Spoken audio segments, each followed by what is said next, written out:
Hello, I'm Isaac Hayes III, founder and CEO of Fanbase. Listen to what I'm about to tell you. The window to invest in Fanbase is closing. We've raised over $10.6 million of our $17 million goal. That means there's room for less than 6,370 people to invest in Fanbase for the average amount. The minimum to invest in Fanbase right now is $399. That makes you an owner in Fanbase today. Go to startengine.com/fanbase to invest. Why? Because current social apps have taken advantage of users for far too long, with content suppression, shadow banning, harmful racist content, and no real tools for monetization and equity.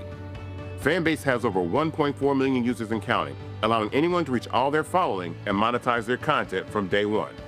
Social media is the new TV, and whoever owns the apps that distribute that content have the opportunity to own potential billion-dollar companies. While big platforms with uncertain futures are failing to serve their users, Fanbase is stepping up to fill the gap. Don't wait until it's too late. Invest now, invest for yourself and your future. Go to startengine.com/fanbase and own the next generation of social media.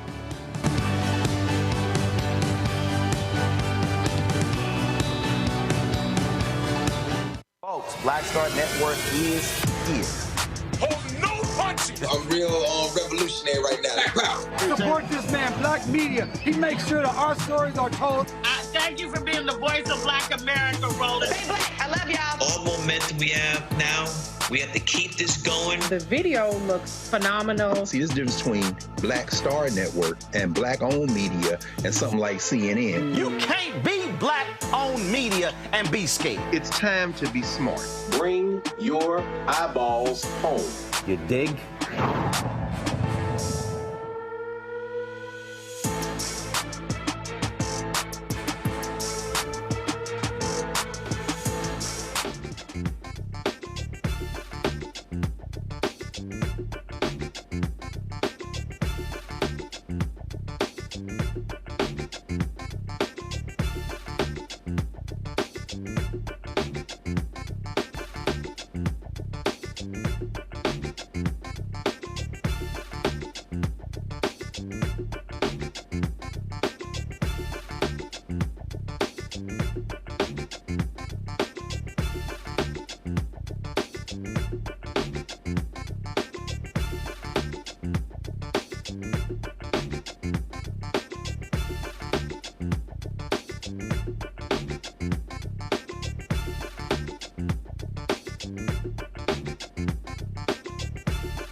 Today's August 20th, 2025, coming up on Roland Martin Unfiltered, streaming live on the Black Star Network. The Texas House, they are still debating regarding new racist congressional maps introduced by Texas Republicans. We'll go live there, plus we'll talk with State Rep. Yolanda Jones, who she says, I ain't there because, frankly, this is a whole bunch of BS. California Governor Gavin Newsom is pushing a bold plan to change congressional districts in his state that could create 5 new Democratic congressional seats. And, well, guess what? Republicans are upset, including one Republican, Kevin Kiley, who all of a sudden now he's against political gerrymandering, yet he voted against outlawing partisan gerrymandering. A significant victory for black voters in Mississippi. A federal judge says the state must redraw its Supreme Court election map. We'll explain what that's all about. Also on today's show, Donald Trump, you know, that twice-impeached, criminally convicted felon-in-chief, the con man. He promised his policy agenda would help black middle class succeed. Well, we know that's BS. We'll talk with a breakdown for the Center for American Progress. Also, Jillian Michaels goes on CNN's Abby Phillips show, and she gets in hot water about slavery. Here's a real question. Why y'all got a dumbass fitness person talking about history and politics on CNN? Oh, and Joe Scarborough. I got a few words to say to him as well. You know, the resident Republican at MSNBC, he says that Gavin Newsom should not be tweeting the way Donald Trump tweets. But didn't Joe and Mika go down to Mar-a-Lago to kiss Trump's ass? I'm sorry. I've got some receipts. Plus, tonight's Black Star Network Marketplace will feature international travel chef who has some spices, butters, and sauces. Y'all, it is time to bring the funk on Roland Martin Unfiltered on the Black Star Network. Let's go. He's got it. Whatever the miss, he's on it. Whatever it is, he's got the scoop, the fact, the find. And when it breaks, he's right on time and it's rolling. Best believe he's knowing. Putting it down from sports to news to politics. With entertainment just for kicks, he's rolling. It's on go, roll, y'all. It's Roland Martin, yeah. Rolling with Roland now. He's funky, he's fresh, he's real, the best, you know he's Roland Martin now.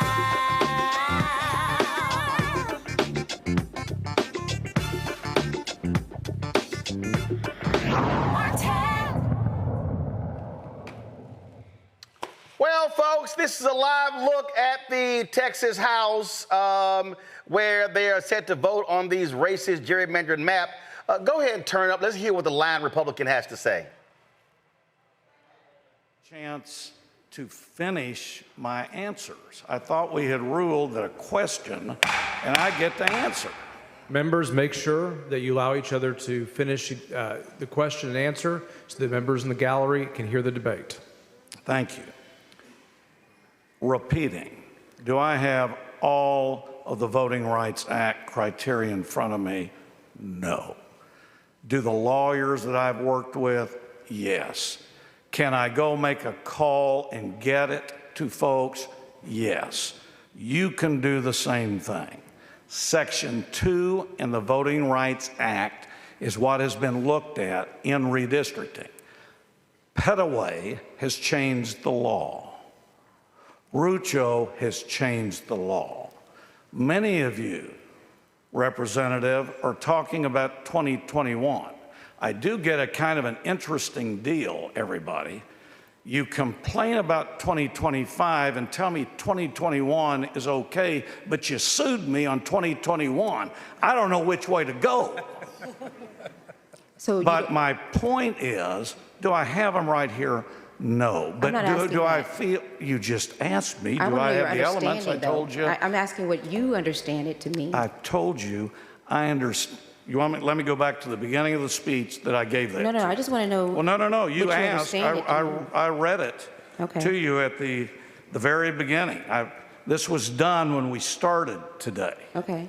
Another important law that we must follow is a federal law known as the Voting Rights Act of 1965. Okay. Although race cannot be the predominant factor in drawing maps, Section 2 of that act prohibits enactment of any plan that restricts minority citizens from having an opportunity to elect their preferred candidate of choice in certain circumstances if they exist.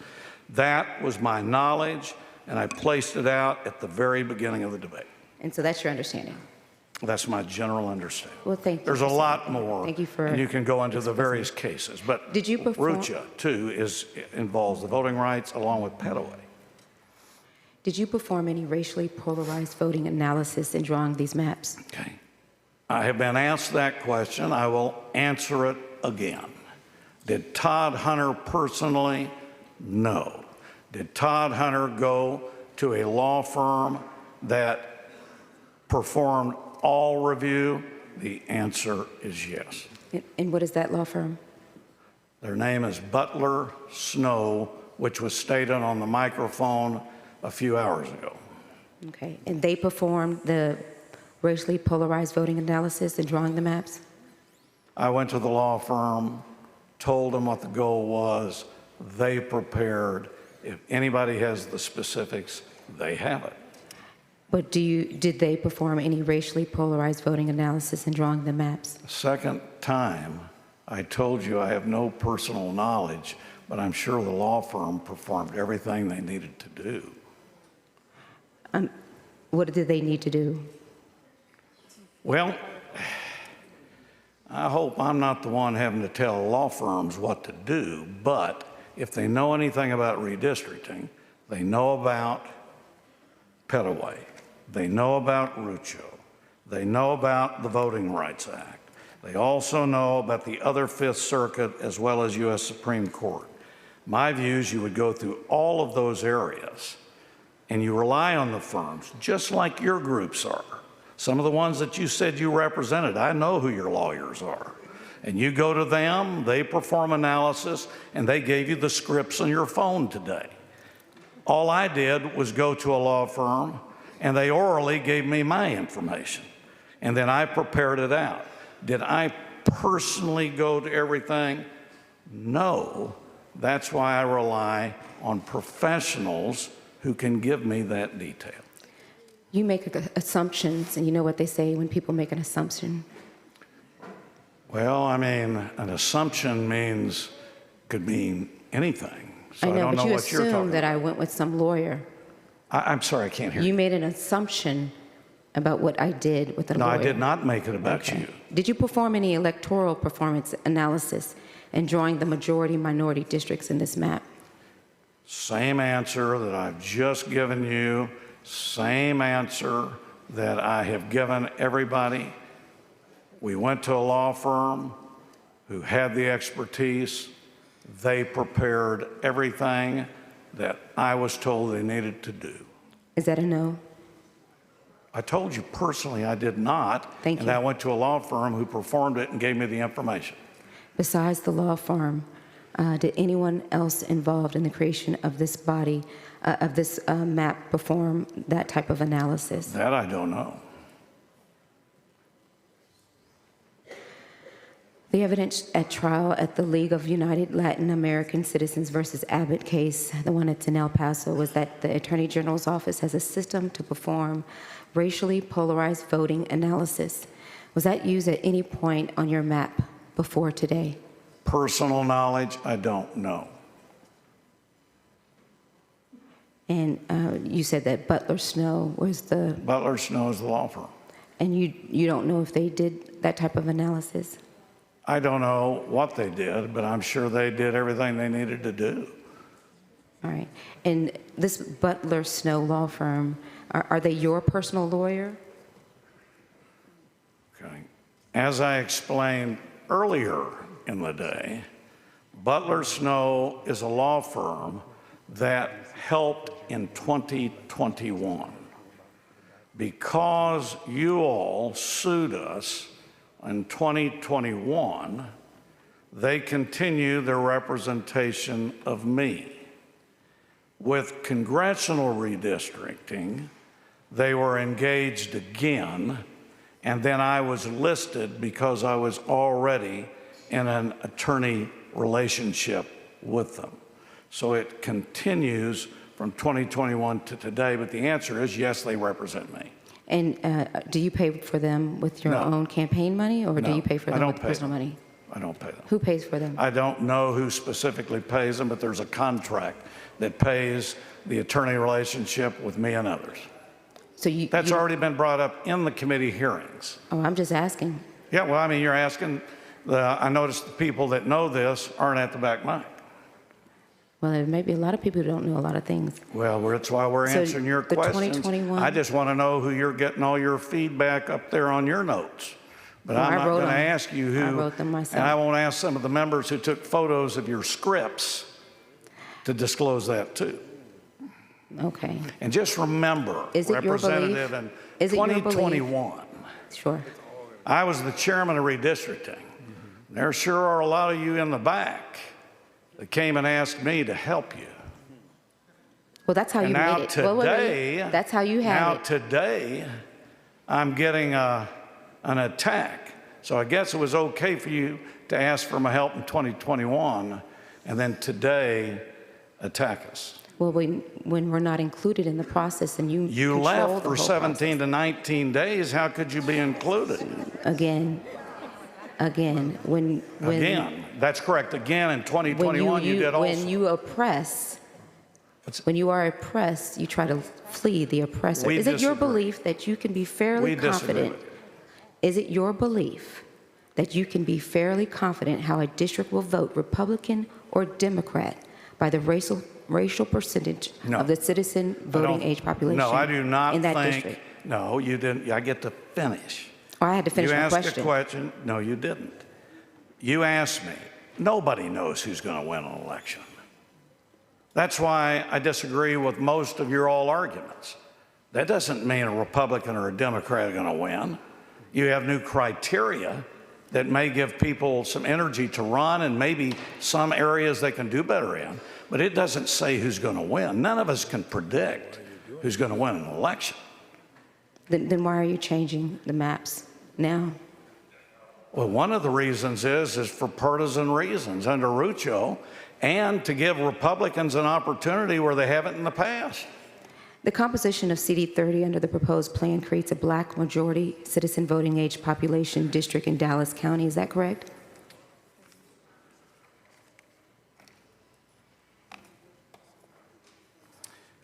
Congressional 30, to respond to you, the political performance is unchanged. There was no black CVAP in 2021. Now it is a black CVAP in 2025. So everybody has the information. The black CVAP in 30 is 50.41%. The political performance is still Democrat. Did you or the map drawer perform any analysis to determine if, under the currently enacted plan, black voters could elect their preferred candidates in the current CD 30 as it is composed? If they did, I have no personal knowledge. But did you? I've told you before, Todd Hunter has no personal knowledge. The law firm would have committed and practiced the analysis. Did you or the map drawer perform any analysis to determine if, under the currently enacted plan, black voters could elect their preferred candidates? Folks, so again, this is live. This is what's happening right now. And joining us right now is State Representative Jolanda Jones of Houston. She is not there in Austin. Representative Jones, explain to the audience what the hell is going on right now. I think it's political theater. At the end of the day, the second we gave them a quorum, the goose was cooked, the deal was done, the rigged map passing was going to happen. And so right now, the map author, which is Rep. Todd Hunter, who's the guy in black, who's really not answering any questions and acting like he doesn't know what happened with the law firm and the map drawers. Yeah, just they just basically first he stating said he told them what to do. I love this one. He said he told them what to do, then later said, I didn't tell him what to do. Right, and he's saying he doesn't know what's going on either. But for the Democrats, they're giving speeches that are falling on deaf ears. So it doesn't matter if every one of them says that the maps are racist. It's not going to cause our Republican colleagues to vote against the maps. They're going to vote for it. It's going to be along party lines, I suspect. And I damn sure hope no Democrats vote for it. But, I mean, being there, in my respectful opinion, I mean, I know my constituents didn't want me there. But being there, speaking against it and voting against it doesn't stop it. I wanted a real win, like we had a real win when we quorum broke and they were forced to end the first special session and the maps went nowhere. If we don't give them a quorum. They literally can't refer the map to committee. They can't pass the committee like they did on Monday and get it to the House floor. It wouldn't be on the House floor right now. They couldn't ignore us, be disrespectful to us, patronizing to us, not answer questions with us right now. We wouldn't have to give these speeches that aren't going to do anything to stop the onslaught, the massacre, the lamb marching to slaughter, or democratic rights in the various Texas districts from being decimated, gotten rid of. It's not going to stop the 2 black seats that are being lost in the Houston area and the Dallas area, and some of the Hispanic seats being lost. And it's absolutely not going to stop that the black and brown voters, which have been cracked and packed into districts, it's not going to stop them from losing the right to elect the representative of their choice. So democracy just died for black and brown people in Texas when this passes. Congresswoman Jasmine Crockett, she tweeted this earlier today. She said, it's time for the Texas Senate to break quorum. It's time to show these Republicans that respect is earned and disrespect and bullying won't be tolerated. If the Senate leaves, the bill fails and Abbott has to call another session. It has to pass through both chambers in the same session. Now, in the last session, it was a 19-2 vote. That's 21. 9 Democrats walked out. There are only 31 Texas state senators. All of them would have to walk out. Right. So all of them would have to walk out. So had all 11 walked out, the Senate can't pass the maps. That was last session. So the House is going through theirs. So Congresswoman Crockett is right. If the 11 Democrats on the Senate side had the guts to do it, if all 11 walked out, they can't pass the maps on the Senate side. So therefore, it can't become law. Absolutely. But I mean, not everybody's going to walk out. 2 refused to walk out. And so if all of them didn't walk out, then it's not going to change anything. So they've adjourned today's vote for about an hour. And in the video there, of course, I saw how the 2 Negro Republicans were flanking him. Charles Cunningham, and just so folks know, this is what he looks like. So he was flanked to his right. And then you had Katrina Pearson, the convicted shoplifter, MAGA shoplifter, who was to his left. And so they had their 2 Negro, centerpieces standing right there backing this. And here he is talking about the Voting Rights Act. I mean, it's just utterly shameful to literally have 2 black people flanking this white Republican when they are literally trying to destroy black voting power in Texas. They're not trying to destroy it. They are destroying it. Plain and simple. And so when it goes to the House, the Senate's already passed it. They're going to be reconciled if there are any differences. And then it's going to go to the governor's office, and it's going to be a done deal. So the second we gave them a quorum, we gave them everything they needed to be able to disenfranchise the black and brown and poor voters. And I'm just going to speak for the Houston area and the Dallas area. In the Houston area, Texas 18, Texas 9, and Texas 29. In the Dallas area, Texas 30 and Texas 33. Like, off the jump, we're going to lose 2 black seats and probably 1 Hispanic seat. Take us, okay, so let's talk about these maps. And so now, maps were passed first of all, there were maps that were looked at in the first session. Okay? Right, those are dead. We killed them. Okay, those are dead. Then they went back and made some changes to the maps, and from my understanding, they made it worse. They did. Okay, so believe it or not, they did. Okay, yeah, so which map do you want me to pull up? You want me to pull up this one, or do you want me to pull up the other one? So I can't see, Roland. So this is Harris County. Okay, then so go there's right the there. state. So that one that you see right there. This one here? So that is Texas. Okay. So right, that is the entire Texas map. Okay. Right. So and if you look at the red lines are the current. If you look at the top, it says U.S. Congressional Districts Plan was at C2133. Yeah. Those are the lines right here, right now, right? So if you look at the red lines, which are dividing up congressional districts, you will see in most of Texas, there aren't hardly any red lines. So they haven't touched those places. So Those places. so what you're talking about out here, all out. Yeah. So we're talking about Amarillo. We're talking about Midland, El Paso, all those areas. They haven't touched their stuff. So, Yeah. but the places where they touch. So Are right here, Houston and Dallas. right here. This is Dallas. Right here. It's Houston. It's Houston. Now, Roland, Right. go up to the top right-hand corner because that's so small because it's so condensed. Top right-hand corner. No. Up to I the got it. left. I got it. Go over there. That's Dallas. Now, you see those red squiggly lines? Yep. Look at the numbers, Roland. You see the red number 30? Do you see it? Yep. Which is Dallas. That is what Jasmine Crockett currently represents. Yep. The black number 30 is what it's going to be afterwards. So it's the blue part. So if you look at the red lines where it says a red 30, look at the lines, trace it like you're in elementary school. That is 30. So you will see there's some yellow in there now where the blue is, like the blue is there cutting that out of it. So the only thing that's red, that's 30 now under the black is like where you see the blue stuff. Mm-hmm. They've totally made it different. If you look at the current 33, find the red number 33. Where is it? Right. It's all the way over to the left. Yeah, right. It's right there. Right. That's currently Mark Vesey's seat. Now go to the black part, the black 33. That's where they moved it to. Right there, the center part where that yellow is. Right. So they've just changed it. So they flipped 33 from Tarrant County to Dallas County. Yes. And Mark Vesey is strong in Tarrant County. They also moved Jasmine Crockett's house into 33 as well.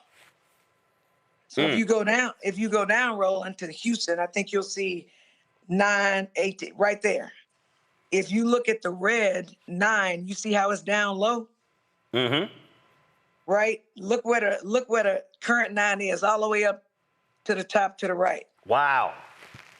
Okay? If you look at, I mean, if this shit wasn't so serious, it'd be funny.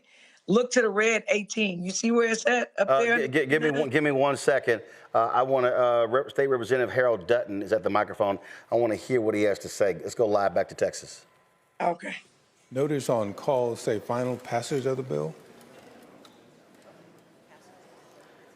Mr. Dutton, the call on the House, the motion made by the body was for final passage. And the note says final passage. I'm sorry? I'm looking at the note. I didn't see final passage on the note that people were given, the notice that people were given. Mr. Dutton, I cannot hear you. I'm sorry, Mr. Speaker. Parliamentary inquiry. State your inquiry, Mr. Dutton. One of the notices I saw about being on the call didn't say final passage.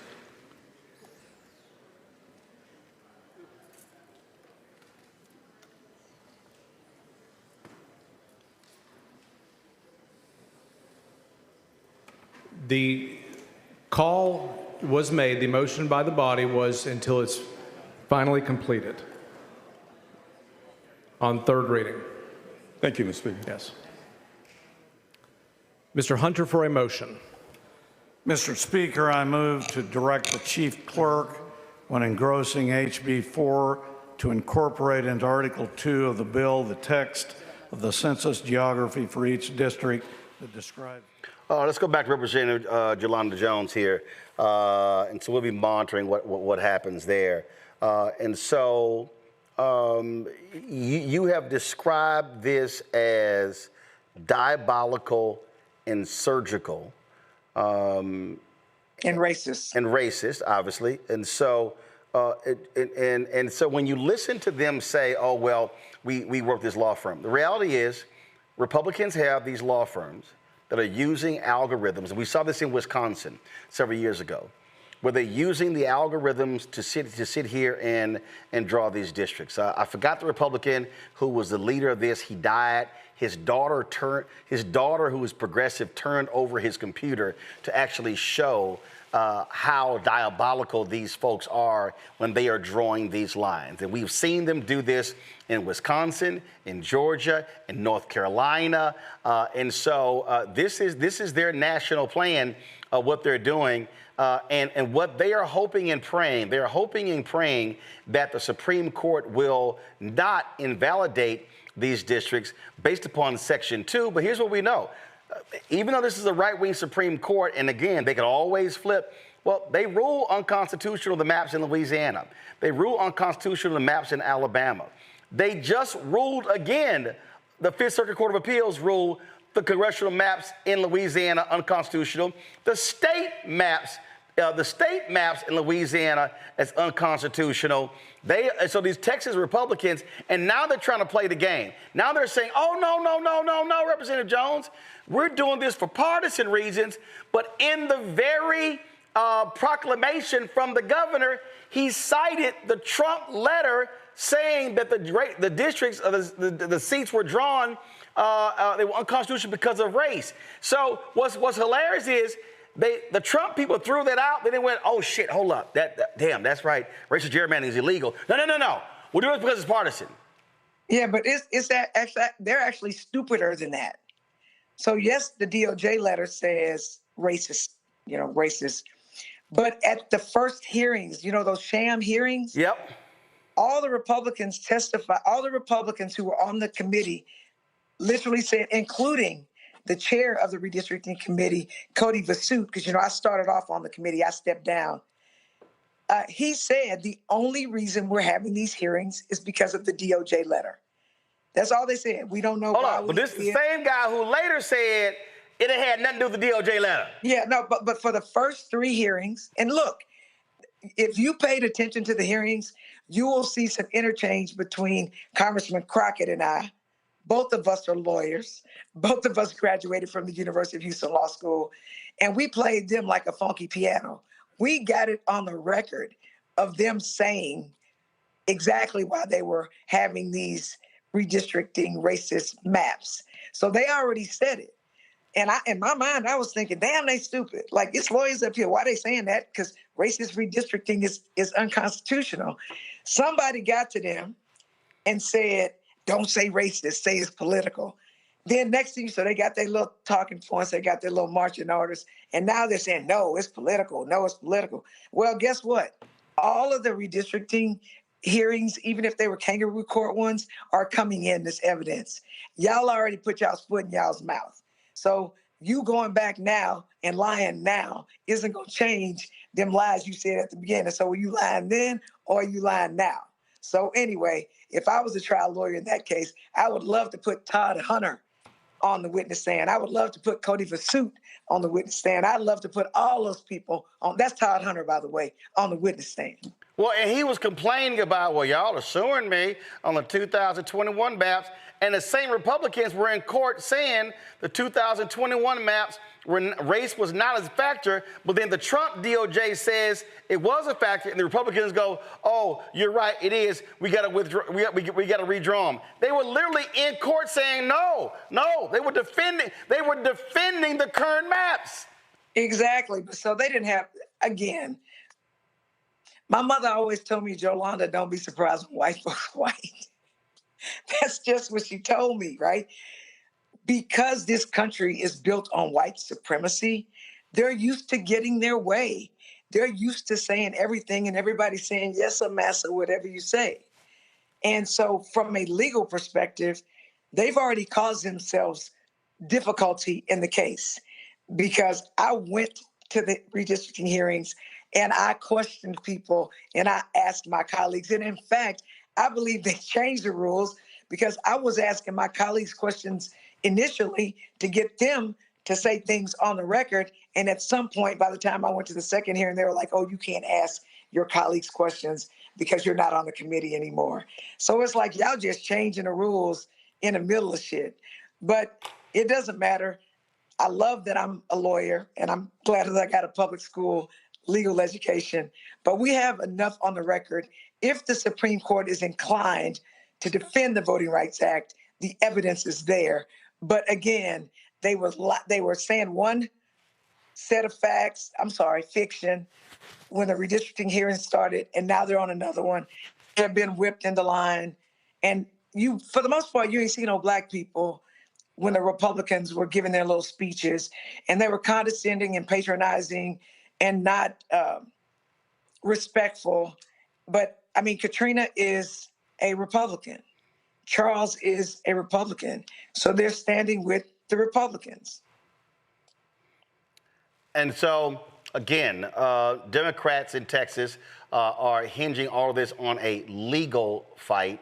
And the point that you have made, and the point that I agree with, is the most guaranteed way for these maps never to become law is to never give them a quorum, whether in the House or the Senate. Right. And I sent you something, Roland. You'd have to find it. It's some graphs. And if you could, come on now. I'm good. Come on, let's go. Oh, okay. Because I was just going to show you what they did to CD9 and CD18. Okay. Go ahead and explain it before I go to my panel. Go ahead. So when you look at the maps for CD9 and CD18, hold on, I'm going to pull it up right here. It's called a 340 report. And what a 340 report is it tells what the districts are going to be when they finish. So if you go look at CD9, for example, of CD9, hold on. Wait a minute, let me find it. It is craziness. When you look at CD9, where is it? CD9, which is what Congressman Green currently represents, only 2.9% of the current CD9 will still be CD9. We might as well say it's the new one. Of CD9, 2.9% is going to stay itself. They are pulling 43.7% of CD29 and putting it into CD9. CD29 is what Sylvia Garcia said. Remember that 9 was way up to the top now? Yeah. So 43.7% of CD9 is coming from 29, and 40.7% of the new CD9 is coming from like either Wesley Hunt or this other guy named. In either case, they're white Republicans. So that's what Congressman Green will be left over. Yep. If you go to CD 18, which is where Congressman Turner was, CD 18 is keeping only 25.8% of its current self. They are taking 64.5% of CD 18. So go to the 18 on the left. And 64.5% of CD 18 is coming from Congressman Green's. So for the most part, they've collapsed it, but they've moved it down. They're taking 8.2% of the new CD18 from CD29, which is where Sylvia Garcia is. So CD18 looks nothing like it used to. And if you look at CD19, if you look at 19 is keeping 100% of itself. So they're not screwing with CD19. Right. This is a hot mess. And it's racist. Absolutely. So look at those numbers. It's craziness. It's freaking craziness. State Representative Jolanda Jones, we appreciate it. We'll see what the next salvo in this battle is. Thank you for having me, Roland. Thank you for showing people what is with facts and receipts. All right. We appreciate it. Thanks a lot. All right, thank you. My panel, Robert Patillo, Civil Rights Attorney, Communications Director for Congressman Jonathan Jackson, joining from Atlanta. Mondale Robinson, Principal Black Male Voter Project Mayor, Enfield, North Carolina. Yasmin Neal, a Georgia State Representative out of Atlanta. Yasmin, I want to start with you. Listen, y'all have to go through this here. And you're a little bit different in Georgia in that Republicans don't control everything like they do in Texas, but it's damn near close. And again, what we're seeing is this is the real deal. They are scared to death of losing the House next year. They know their policies suck. They know, look, you've got companies that are filing for bankruptcy. You've got companies raising prices. Energy prices are up 10%. We could talk about gas, eggs, and everything. And so the Republicans are like there. So there's some 35 vulnerable Republicans, and they're like, yo, we got to sit here and create some type of advantage. The DCCC put this list out right here of saying 2026 districts in play, and they're trying to protect as many of these seats as possible because in their mind, they think they're going to lose anywhere from 10 to 12 seats next year. So if they could steal seats in Texas, Indiana, Florida, there's a couple other places, Missouri, they're trying everything they can because they know it's going to be hard to run with these Trump policies next year. Absolutely. Thank you for having me. So I think it's other states tend to be very, very volatile for this reason. We have had our fair share of fights in Georgia, but recently it hasn't been as volatile as we're seeing in the Texas and Tennessees of the world. And I think it's only going to get worse. Unfortunately, across this nation, to your point, like you just mentioned, they're going to continue to try to change maps in different states. And on the flip side, the Democrats are starting to do the same. They're starting to reevaluate if they're going to start changing their maps, and those conversations have started already. So going into this next election is actually going to be very interesting, and we're diving into the unknown now. I have never in the history of this country seen this play out in this way. So we are actually diving into the unknown. I cannot predict what's about to happen, but I do know, to your point, that maps across this nation are about to change. I'll say this here. I won't say, Mondale, that this is the unknown. In fact, if we actually go back to history, we have seen this. We saw this in North Carolina. We saw this during the period of the end of Reconstruction. And so this is history repeating itself. What you have is you have direct attacks on black representation. And what they want to do, Mondale, and you're there in North Carolina, and what Republicans have been doing in North Carolina, and everything in North Carolina, which now we're seeing nationally, goes back to 2008. Everything goes back to 2008. North Carolina, Obama wins that state by 14,100 votes. North Carolina used to have awful voter turnout. It dramatically improved in 2008, and they said, oh, hell no, we can't have this. And so with the midterms in 2010, they took power, and ever since 2010, it has been a 15-year battle, back and forth, fighting partisan gerrymandering, racial gerrymandering, racist attacks, closing of voting locations. And this is why people have to understand they can't play around with the vote, because these people they're showing when they get power and absolute power, they will wield it in an evil way. Yeah, and I'm glad you said something, Roland. You've been saying Texas, but you've also been saying national. People do not need to be fooled and think that what's happening in Texas is only about Texas. This is about control of the federal government, not Texas state government. Republicans already have that control, even though most of their voters are a minority of that state. What I mean by that, this is information that Vasut should know, even though he said himself in that redistricting hearing when it first started back in July, that he was not aware that Texas had become a majority minority state. And that is because he has not looked at the census data. And I think Texas and other southern states like North Carolina, where I live, all are aware that this is the only way they can win. I think the difference, what I'm seeing right now, though, is how out loud these people are with cheating.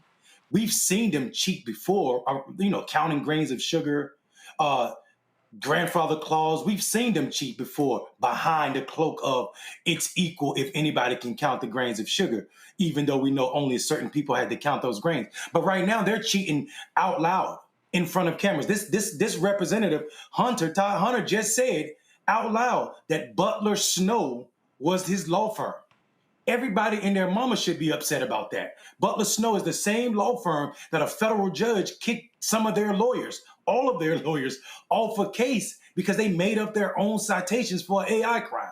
These are the people this Bama right here just said that. He just named Butler Snow. So we should all be looking at whatever information that Butler Snow produced, because it's probably fraud, because they have that type of history. They also are the same firm that created a super PAC back in 2008, Roland, to help Republicans. 2002 to help Republicans in Georgia. So this is not these are white supremacists working with other white supremacists in different aspects of social life. And then the representative just said something that's telling, and it might get missed if people are not paying attention. She said Charles is a Republican. She said Katrina is a Republican. We're talking about two black Republicans. What she didn't say was that they are black too. And she said they're standing with Republicans. So how can you be black and stand with Republicans when you know the harm will hurt your community, but for that addiction to white supremacy? This is the article that Mondale was referring to. A judge disqualifies 3 Butler Chanel attorneys from case over AI citations. That took place just last month. Robert, what I keep getting to, and we hammer this and we hammer this, we hammer this. This is why we were telling people to stop listening to these dumbasses running their mouth on YouTube, telling black people not to vote, saying that Kamala was the same as Donald Trump, because we saw this. We saw this coming. We knew what was coming. We understood what happens when they take control of these state legislatures. What happens when we don't vote. I mean, again, in North Carolina, had Sherry Beasley gotten 402 votes, she would have been re-elected Chief Justice of the North Carolina Supreme Court. Democrats would have had a 6-1 advantage on the Supreme Court. Instead, the white guy who was mad that he didn't get appointed ran against her, beat her. Democrats went down 4-3 in North Carolina. Next election, a candidate, he decides to run for another office, doesn't even win that one. They lose. Republicans then all of a sudden, now they have a 5-2 advantage. They want to take out Anita Earls next year in North Carolina because there are 3 Republican seats that are up in 2028. We saw what happened in Wisconsin when Democrats won that seat, got a 4-3 majority, and what do they do? Boom, they rule unconstitutional partisan gerrymandering. They allow drop boxes to come back. And so for the dumbasses, Robert, who love talking about, oh my goodness, you shilling for the Democrats, here's a reality. More likely than not, if you have a Democratic opponent, U.S. Supreme Court or state Supreme Court, you're likely going to have fair maps, no racial gerrymandering, ending partisan gerrymandering, and you're going to have greater access to the ballot box. That ain't white, that ain't black, that ain't Republican, Democrat. That's a fact. And so if I care about our people voting, there's no way in hell, Robert, I'm going to consider voting for a party or an individual that reps a party that wants to keep my people from voting. Look, Roland, one of the things I think people need to remember is this was all written down before the election. None of this is new information. Yep. All of this, every single page of this is in Project 2025. I have to walk past military Humvees and MRAPs on my way to and from work every day. That is page 555 of Project 2025, the 3rd paragraph down. Taking over state elections, redistricting. That's like 3 chapters into Project 2025. If you want to know what's going to happen next, just read the rest of the damn thing they put out and told you they were going to do. Nothing is new, nothing is surprising, and they didn't even try to trick you. They just knew that if you want to hide something from black folks, put it in a book, and then send out some rappers and some entertainers to keep their attention away. Where are all those people who were talking about Kamala wasn't black enough? Where are all those folks at? Where are all those people who said they voted for Trump because Haitians were eating all the dogs and cats, and that's why it was important for them to support real foundational black Americans and ADOS and all that stuff? Where are those people at right now? Well, we are going to lose the right to vote for potentially a generation. Because realize this is just a continuation.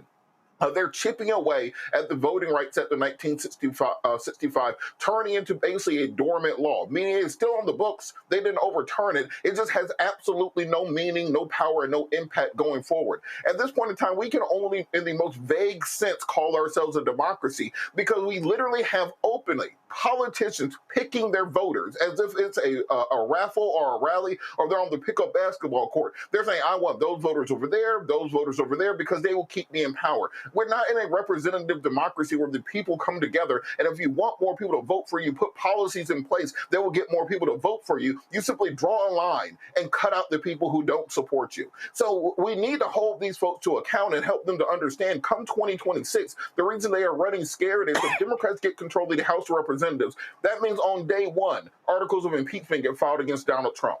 That means on day one, you're going to change the chairmanships over so you can have actual oversight hearings where you can actually pull these people in. You can actually have an understanding of just how deep the Trump corruption goes.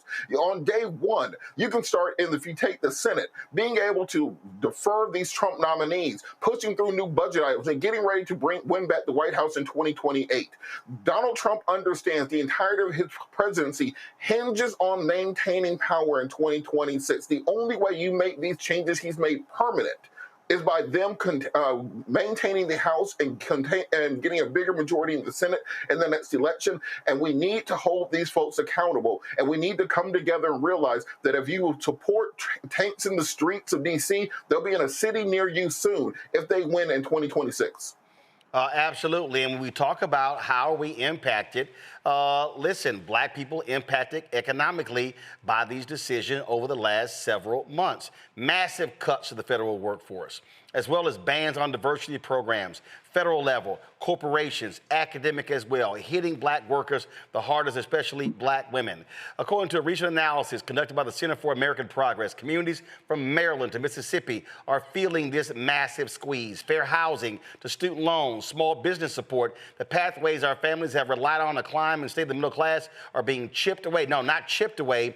They are being dismantled, ripped away, putting decades of black progress at risk. William Roberts co-authored this article for the Center for American Progress. He's the Senior Vice President of Rights and Justice there. He joins us now. And William, this is what I have been saying, and this is the phrase that I've been using. What we see right now is a massive effort, a systemic effort to completely defund black America. They want to defund black folks individually. They want to defund black nonprofits. They want to defund black businesses. They want to defund the civil rights organizations and the whole infrastructure. They want to attack every single thing that has aided black folks to get to where we are now in the last 60 years because they want to cement white control and white power. And we have to call it what it is.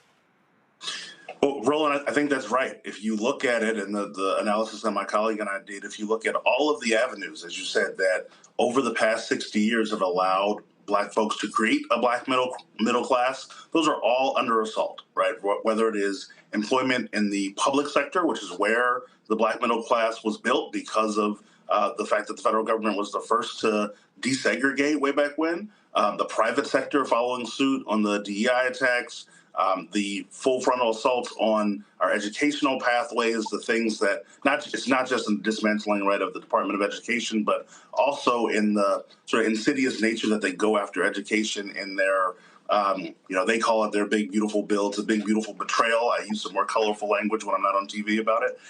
But it is really systematic. You can use whatever this is Roland Martin Unfiltered. So however you want to use, you can go ahead and use. Go right ahead. Oh, I know it. But as you said, we have to call it what it is. It is really a systemic attack on blackness and what that means. And, as you all were talking about in the last segment, a lot of this is laid out in Project 2025, which is a document that is in part based on, a white supremacist ideology of the way that they want the country to be set up. You look at it chapter and verse. And so it is really systemic, the way that they are going after, for instance, home ownership, small business development, right? This was supposed to be, at the end of the day, the president that was going to be good for your bottom line and for your pockets. But one of the first things that they went and did was to undermine and cut out the knees of the Minority Business Development Agency that's helped so many black small businesses get started. And folks like Tim Scott on the Republican side, who claimed to be about empowering black small businesses, has been silent. Oh, totally silent. I mean, he has said nothing. He's running around talking about his empowerment zones and opportunity zones, how great they are. Tim Scott has been silent. Byron Donalds, silent. Wesley Hunt, silent. With the dude out there in Utah, whatever the hell his name is, silent. They've been absolutely silent. Jones out of Michigan, silent. And so they love talking about economics and fiscal policy and all this sort of stuff like that. But Donald Trump is on record. They're on record. They want to get rid of the $37 billion DBE program as well. Silent. And so what you have is, that's why I call them the help. That's all they are. They are the help. They are there to stand next to him and to give him some black flavor and a little seasoning when he needs them, but they are silent on these issues, and that's why I have zero respect for any of them. It's quite frankly a betrayal for our communities, right? And if you go back to the way Donald Trump was selling himself in this last election, of course we have to cut through the racist nonsense and the noise of immigrants taking black jobs. He would put himself in front of communities like the community I grew up in West Philly and say to folks, well, the economy isn't great for you. And so, Democrats are taking your votes are taking advantage of you, taking you for granted. And so, I've got a economic policy playbook that's going to work for everybody, no matter where you are.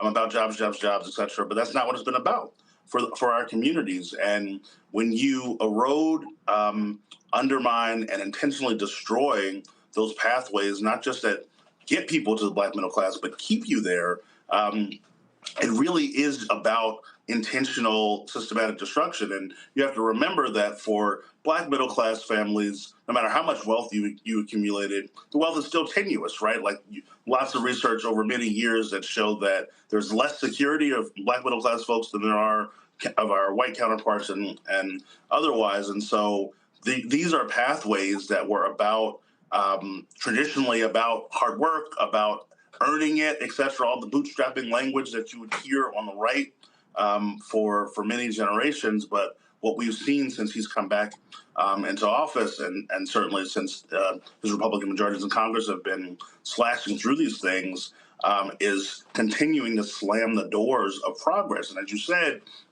it's not just in a vacuum. If you couple it with the unprecedented attacks on our civil rights protections, both the legal civil rights protections from the Civil Rights Act, the DEI policies that followed in the public and private sector, voting rights, et cetera, you see that it is a systemic attack on the protections that have that were moving us toward a multiracial democracy, right? Like we know realistically, post-civil rights, we were still moving toward a multiracial democracy. We had not arrived. We had earned a bunch of protections and policies put in place, but we had to keep them there. And they have been undermined from the beginning, right? From the 60s on. And so this is part of a long history on the right of trying to undermine these protections in an effort really to take black folks out of these spaces. And what we have to, and what I keep trying to get folk to understand, and I say this as well, and that is this generation has to recognize that the previous generation, they fought the fights. Folk now got to step up. You can't tweet your way out of this. You can't Facebook, TikTok, Snapchat your way out of this. This is literally where folk are going to have to go old school. And this is where I keep saying they got to get off their asses and they got to walk blocks. They got to walk precincts. They got to go door to door. And again, if there's anybody black, Umar, or any of these fools who say voting don't matter, we got to have black folks to tell them, go to hell because you're full of shit, because the reality is there is nothing in our society, nothing that is not connected to political power. Absolutely and completely, right? And that is that's sort of the biggest lie the devil ever told was convincing you that it didn't exist, or whatever the quote was, right? Like the notion of telling our communities that voting is disconnected to their power, reinforcing folks who believe that they have no power, that they shouldn't vote. All of the things going on, right? I'm in D.C. as well, so I see the tanks and the MRs on the street and folks patrolling. All of what's going on is tied to political power. And for folks who are on the political left, and black folks especially, we have to like dispense with the whatever discomfort we had with talking about voting and democracy as an exercise of political power, because on the right, for generations, right? They have been very clear about the ways in which they are going to move the courts, move the policy processes to gain political power to do the things that they want to do, which is what they're doing, living out Project 2025. And on the left, we've been uncomfortable for some reason talking about voting and getting engaged in the ways that you're talking about civically and politically, and the policy process as an exercise of power in order to get to a place where we can deliver things for communities. We got to get serious about it. Absolutely. William, I certainly appreciate it. Thanks a lot for this report. Absolutely. Thanks for having me. Mondale, I want to go to you. I mean, and this is the thing that I keep saying this because we got a whole bunch of loud-mouthed ass folk who love running their mouths, and, you know, anybody who blabs got a YouTube channel. And the problem is we got a lot of our people who listen to these fools who think they're dropping knowledge. And what I've made clear, this ain't got a damn thing to do with the Democratic Party, ain't got a damn thing to do with any candidate. What I have been saying is, black folks, don't send your money to the party, send your money to black specific groups that are going to put the money on the ground. If we talk about black interest, black political interest means you step back and you say, here are the issues that I care about. These are my issues. These are my issues in the middle. This is where the Democratic candidate stands on my issues, and then where the Republican candidate stands on my issues. And now I got to make a decision. Which one do I go with? Now, it's another decision. I could sit my ass at home and do nothing. Now, that's a decision. But understand there's a repercussion of even that decision. And that's where we have to get folk to understand. And so I've made it clear, sitting out ain't an option. So when people go, I'm choosing the better of two evils, and I'm sitting there going, you do know one of them gonna win. One of them will win. So whether you like it or not, somebody's gonna win. And so you better make a decision, because if that one that's really, really, really evil wins, and they win with a lot of other evil folks, and they get 218 in the House, and they get 51 in the United States Senate, we're gonna have a problem. And we're seeing that right now. Yeah, listen, let's be clear. Whenever we have an election and the couch gets more votes than either of the candidates because of the stupid ass people like you name, and I think we should be clear. And Roland, I want to say this, and not in contradiction to what you just said, because it's true. We definitely need to be supporting Black-led groups, Black founded groups that are grounded in our community. But we also need to be true. I defend the Democratic Party. I am not shilling for the Democratic Party. Look at the other option, bro. If Republicans don't want me defending Democrats, then they can't show up defending white supremacy. I can't stand for people to sit here and pretend that the lesser two evils mean that these two parties are equal. If that means the Democratic Party is not perfect on black issues or anybody issues for that matter, but they're a lot damn closer than anything you can present to me on the Republican side. And the reason I know it is all I got to do is look at what my lying eyes are telling me. I'm watching an anti-black administration do and continue what they started in their first administration. You have governors from places where they have higher crime rates in some of their red cities threatening to send National Guard to D.C. D.C. is one of, if not the safest big city in this country, with the crime rate dropping faster than most. D.C. has a balanced budget. Donald Trump has never been to a restaurant outside of where he owned the hotel, the old post office in D.C. He gets on a plane and leaves. He knows nothing about D.C. So I'm sitting here talking to people, trying to tell them that you can't tell me in the current iteration of these two parties that there's no damn difference. I know for a fact that if Kamala Harris was our president, we will not be fighting for the life of black colleges. I know for a fact rural America would not be worried about the continuation and closing of hospitals. I know for a fact Justice 40s would still be a program. Justice 40 is a system that was set to take 40% of all federal grants and give it to minority and other oppressed communities. people who had 3 or more census tracts where the population had 30% or higher of poverty rates. Those are Black people in rural spaces. So these idiots on the internet telling people to sit at home, the reason that the couch got 36% of the vote, Trump got 32 and our candidate got 31, need to be called out, and so do the Republicans, which is why I defend the Democrats. Because you can say what you want to say. Well, you can't point. Go ahead, brother. Let's show one of these Republicans, Black Republicans, shilling for them. Go live to Texas. Don't match your rhetoric. Texas currently has 0 Black CVAP districts, and under the new map, there are 2. Now, I haven't been to 3rd grade in a really long time, but when you go from 0 to 2, that's an increase. Or perhaps you're using liberal logic. I have heard repeatedly that these maps are gerrymandered, but that doesn't fit the narrative either. That's just spin. Because in many parts of the state, the map eliminates gerrymandering. They emphasize compactness in whole counties and whole cities. Political performance isn't just legal, it is fair. And it reflects the voters of the state of Texas. The reality is, the opposition is complaining that we are ungerrymandering the gerrymandering. Another complaint that I've heard is that we're silencing public input. But let me be clear. I sat through over 46 hours of public testimony. I listened, I traveled, and I heard the voices. And those voices are reflected in this map if you actually look at the map. But I understand the frustration.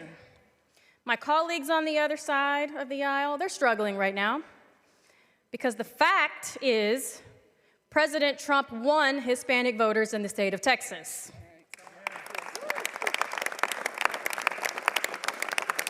I get it, you don't like that. And to address my colleague earlier who asked the chairman if he knew that Blacks fled during slavery, well, they did, and they fled to Republican states. Another fact, in 2024, Democrat lost.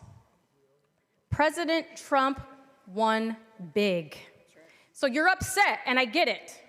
You're losing at the ballot box, but you will not silence the majority in the state of Texas. You can throw your tantrum, you can leave, you can run, and you can ignore the will of the rest of the voters. But it's honestly time to pick a new narrative. The racist rhetoric is old.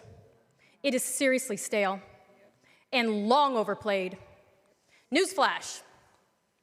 Democrats do not own minorities in Texas. The South lost. There are Black and Hispanic and Asian Republicans right here in this chamber who were all elected just like you. Republicans are the majority. So it's not the people of Texas who are racist, it is you. All of these speeches on victimization and this toxic white guilt that I've had to suffer through my entire life, I'm sick of it. The people of Texas have spoken. We have the majority. President Trump flipped 11 out of 18 counties on the Texas-Mexico border. The people of Texas are sick of the rhetoric as well. He doubled his support from 2020, so political performance is the driver. You lost. Get over it. I urge my colleagues to vote in favor of HB4. Yasmin, first of all, her shoplifting ass lying. First of all, Dallas County, blue. Harris County, blue. Bexar County, blue. Travis County, blue. And so she could sit here and make all this little nonsense up, oh, this, that, and the other. But again, if you want to do something, you can always find a Negro that will sell Black people out, and that's Katrina Pearson. You know, I hate it when I see a lot of these debates where I feel like people treat the Constitution just like they do the Bible. They pick and choose what they want to acknowledge. Even when she referenced the history of the Republican Party versus the Democratic Party, we all know the Republicans of today are not the same Republicans of yesterday. And so, being unfair and lying about history to justify your stance is one of those common tactics used, but one that we do have to keep fighting against and put truth out so we won't have these issues moving forward. But it's unfortunate to see this happening in Texas. And the reality, Robert, they can sit here and run their mouths all day if they want to. Bottom line is Katrina Pearson, her party also is the one defending Confederate monuments. In fact, Donald Trump just said, why do you got to keep talking about slavery? Oh, Pete Hegseth and them putting back monuments. So the Republican Party of today, they are the party of the Confederacy. They are the ones who stand with the Confederacy. They are the ones who support Confederate monuments in Texas, in Mississippi, in Alabama, in Tennessee, in states all across the country. So Katrina Pearson, she says it's been a long time since she's been in the third grade. Based on what she just said, I don't see how she graduated to the fourth grade. Well, going to even a step deeper, they're trying to repeal the 14th Amendment. If you remember that from a few months ago when Donald Trump said he wanted to get rid of birthright citizenship, he wasn't just talking about birthright citizenship. They want to repeal the 13th, 14th, and 15th Amendment. The reason that they are today, he said he wants to take slavery out of the National History Museum is for exactly this reason. They want us to forget the past that we had, and then they can create their own past on top of it. That's where they can start saying, oh, it was Democrats who kept y'all enslaved. Meanwhile, right now, they are trying to repeal all the policies that the radical Republican Reconstruction Congress created between 1865 and 1876. And I find it ironic, as we said earlier, that the same foundational Black Americans, same Americans descended of slavery who were telling us not to vote for Kamala Harris because she wasn't Black enough, are now the ones who put into place the very people who will stop them from ever getting reparations. Because the reason that Donald Trump is doing all of this is to make sure that we never talk about slavery again. That you can't demand reparations if you make sure an entire generation has no idea that it ever took place. They're taking quote-unquote critical race theory out of schools. Why? To make sure the next generation has no idea what came before. This is the same thing that the Romans did when they came into town and burned the libraries, tore down the monuments, and set the museums on fire. There's a reason that they shot the nose off of the Sphinx, because they did not want us to know the history that we came from. We're watching it happen in real time, but we're watching it happen with our own people standing there clapping and applauding. It's as if we're on the Titanic and people are rooting for the iceberg, as opposed to rooting for the life-saving boats. We need to realize the fight that we are currently in is not a theoretical fight in the future. We're no longer talking about what could happen if. We are now knee-deep in the middle of what can only be described as the fascist takeover of America. If you need any proof of that, walk through Washington, D.C., where you'll see federal troops chasing down people, tackling them to the ground, masked individuals, throwing people into unmarked vans, and taking them away to unknown locations. We now have people being deported to South Sudan, to Rwanda, to concentration camps in El Salvador. They're not this isn't just criminals, this isn't just illegals, this is anybody that they feel like picking up. We now have the President of the United States that can dictate college curriculums. They can have shows canceled off of the air, whatever he feels like it, if they criticize him. What the hell else do you need to see before you understand the situation that you're in? It's as if you're sitting in Germany in 1933 and 1934 wondering what's going to happen. And in reality, we are right here, and the saddest part of it is, as Gil Scott-Heron said in Winter in America, nobody's fighting because nobody knows who to save. Well, we see fighting taking place in California, where Governor Gavin Newsom plans to push forward changes in the various congressional maps. Of course, they lead to a November referendum. A new survey from Newsom's longtime pollster shows 57% of California voters back the plan, with 35% opposed. Newsom says the move is needed to counter what's happening in Texas. It needs approval from California's Democratic-controlled legislature before voters have the final say in November. If it passes, it could dramatically shift the balance of power in California's congressional delegation. Now, Newsom is really getting under the Republican skin by playing off Trump's playbook. And see, this is when And this is no shock because it's been 10 years since Morning Joe invited me back on because I had the audacity to challenge Joe and Mika, especially Mika. And so if y'all want to hear something stupid, if y'all want to hear just something ignorant, I don't watch the show because one, I ain't getting up that early in the morning. But this is the BS that passes for analysis on MSNBC's Morning Joe. The Democrats are trying to find their footing, and it's quite embarrassing, actually. I mean, Gavin Newsom, have you seen what he's doing online? And say, just take a deep breath. Yep. Don't try to turn the ship 180 degrees and they don't know what to do. I have a good idea.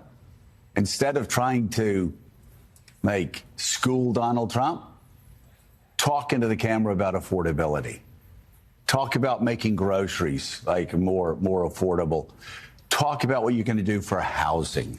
Talk about what you're going to do for energy prices that continue to go up. We heard the congressman yesterday talk about energy prices skyrocketing in New Jersey. Don't try. As I've been saying, Donald Trump's not on the ballot in 26. He's not on the ballot in 28. Why try to drag Muhammad Ali in the ring when you got Chuck Wepner standing right in front of you? And Wepner's a bleeder. He's a bleeder. You want him. So why are you going, I'm going after Donald? No, you're not running against Donald Trump. Go after Tweedledee or Tweedledum. Chuck Wepner, a bleeder. Go after him. No disrespect to Chuck Wepner. Yeah, all due respect, of course. He kind of held in there long with inspired Rocky, many people say. I literally have no idea what the hell he's talking about. First of all, let's unpack this here. So you're complaining that Gavin Newsom is trolling Trump by tweeting the same way Trump tweets. But you ain't said nothing about Trump, Joe. And aren't you the same Joe Scarborough who, with his wife, Mika Brzezinski, went down to Mar-a-Lago to kiss that ass? Under the guise of, we got to do a reset. We got to do a reset. So I'm confused. So, Joe, you want Gavin focused on policy. But Trump gets to do his antics, and that's good? See, I need everybody watching and listening to understand. See, this is what happens. Let's be real clear. Joe Scarborough's a Republican anyway. I remember he had a show called Scarborough Country on MSNBC, and I remember I destroyed him on his own damn show. And then later, all of a sudden gets the morning show. People are like, oh my God, Joe and Mika. No. Joe Scarborough, Republican. Don't buy the independent bullshit. It's all nonsense. He's a Republican, okay? So why would a Democrat take advice from a Republican on MSNBC anyway? I don't care if Biden used to watch Joe Scarborough and he would get advice from watching Joe Scarborough. That's part of the problem. If Biden ass had watched this damn show, then he probably would have been able to fight a lot harder. But that's what happens when you watch soft ass mainstream television. But let me get back to this whole deal. So Scarborough wants to sit here and say he shouldn't be doing this, when what Gavin Newsom is doing, what the hell I've been saying for years to do. How you got to fight back. How you got to mock his trifling ass. How you got to go after him. Oh, no, you should really be talking about policy. You should be focusing on affordability. You should be focusing on these things. Really? Well, maybe if you and Mark Halperin weren't just laughing and kikiing when Trump ran the first time, when y'all let him come on the air anytime he wanted to by phone. Oh, I'm sorry, you thought we forgot? You mean when he also beat Hillary and Mika was giving him advice on different folks to hire like Dina Powell? Oh, I'm sorry, you thought I forgot that too? No, hell no. See, I shop at CVS. I got them long-ass receipts, Joe. See, what y'all got to understand is this is the BS that comes out. And so the Joe Scarboroughs of the world, they want Gavin to be the fine, upstanding, don't say those things, don't do those things. But then we got Cray Cray over here, and they laugh and kiki and think everything is good. Nah. You got to swing. You got to mock him. You got to sit there and get under his skin. But no, they want to play nice. That's what they want to do. So y'all got to understand, this is why I keep telling y'all why it's a bunch of these shows you should waste your time watching. You are giving your eyeballs and your ears to shows that really don't give a damn about you. Robert just laid it out. We are literally in a war. And when you are in a war, you use every tool that you can.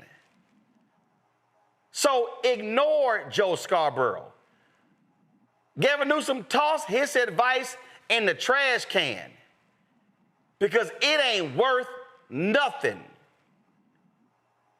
And in fact, I dare say part of Democrats' problem today is because y'all been doing more damn listening to Joe Scarborough, and y'all should be listening to the folk who come on this show because we giving you the real as opposed to that Republican light stuff, which ain't doing nothing. Because I'm going to tell you right now, Joe Scarborough ain't breaking down the defunding of Black America on Morning Joe.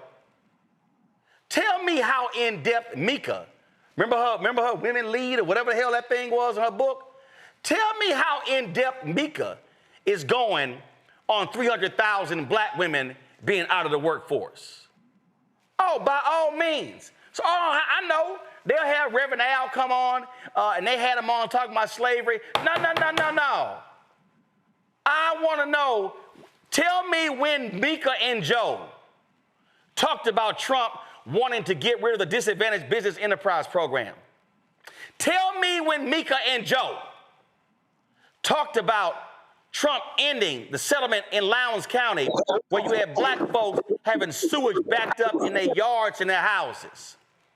Tell me when Mika and Joe talked about Trump pulling out of that racial discrimination case in Texas that ProPublica broke down.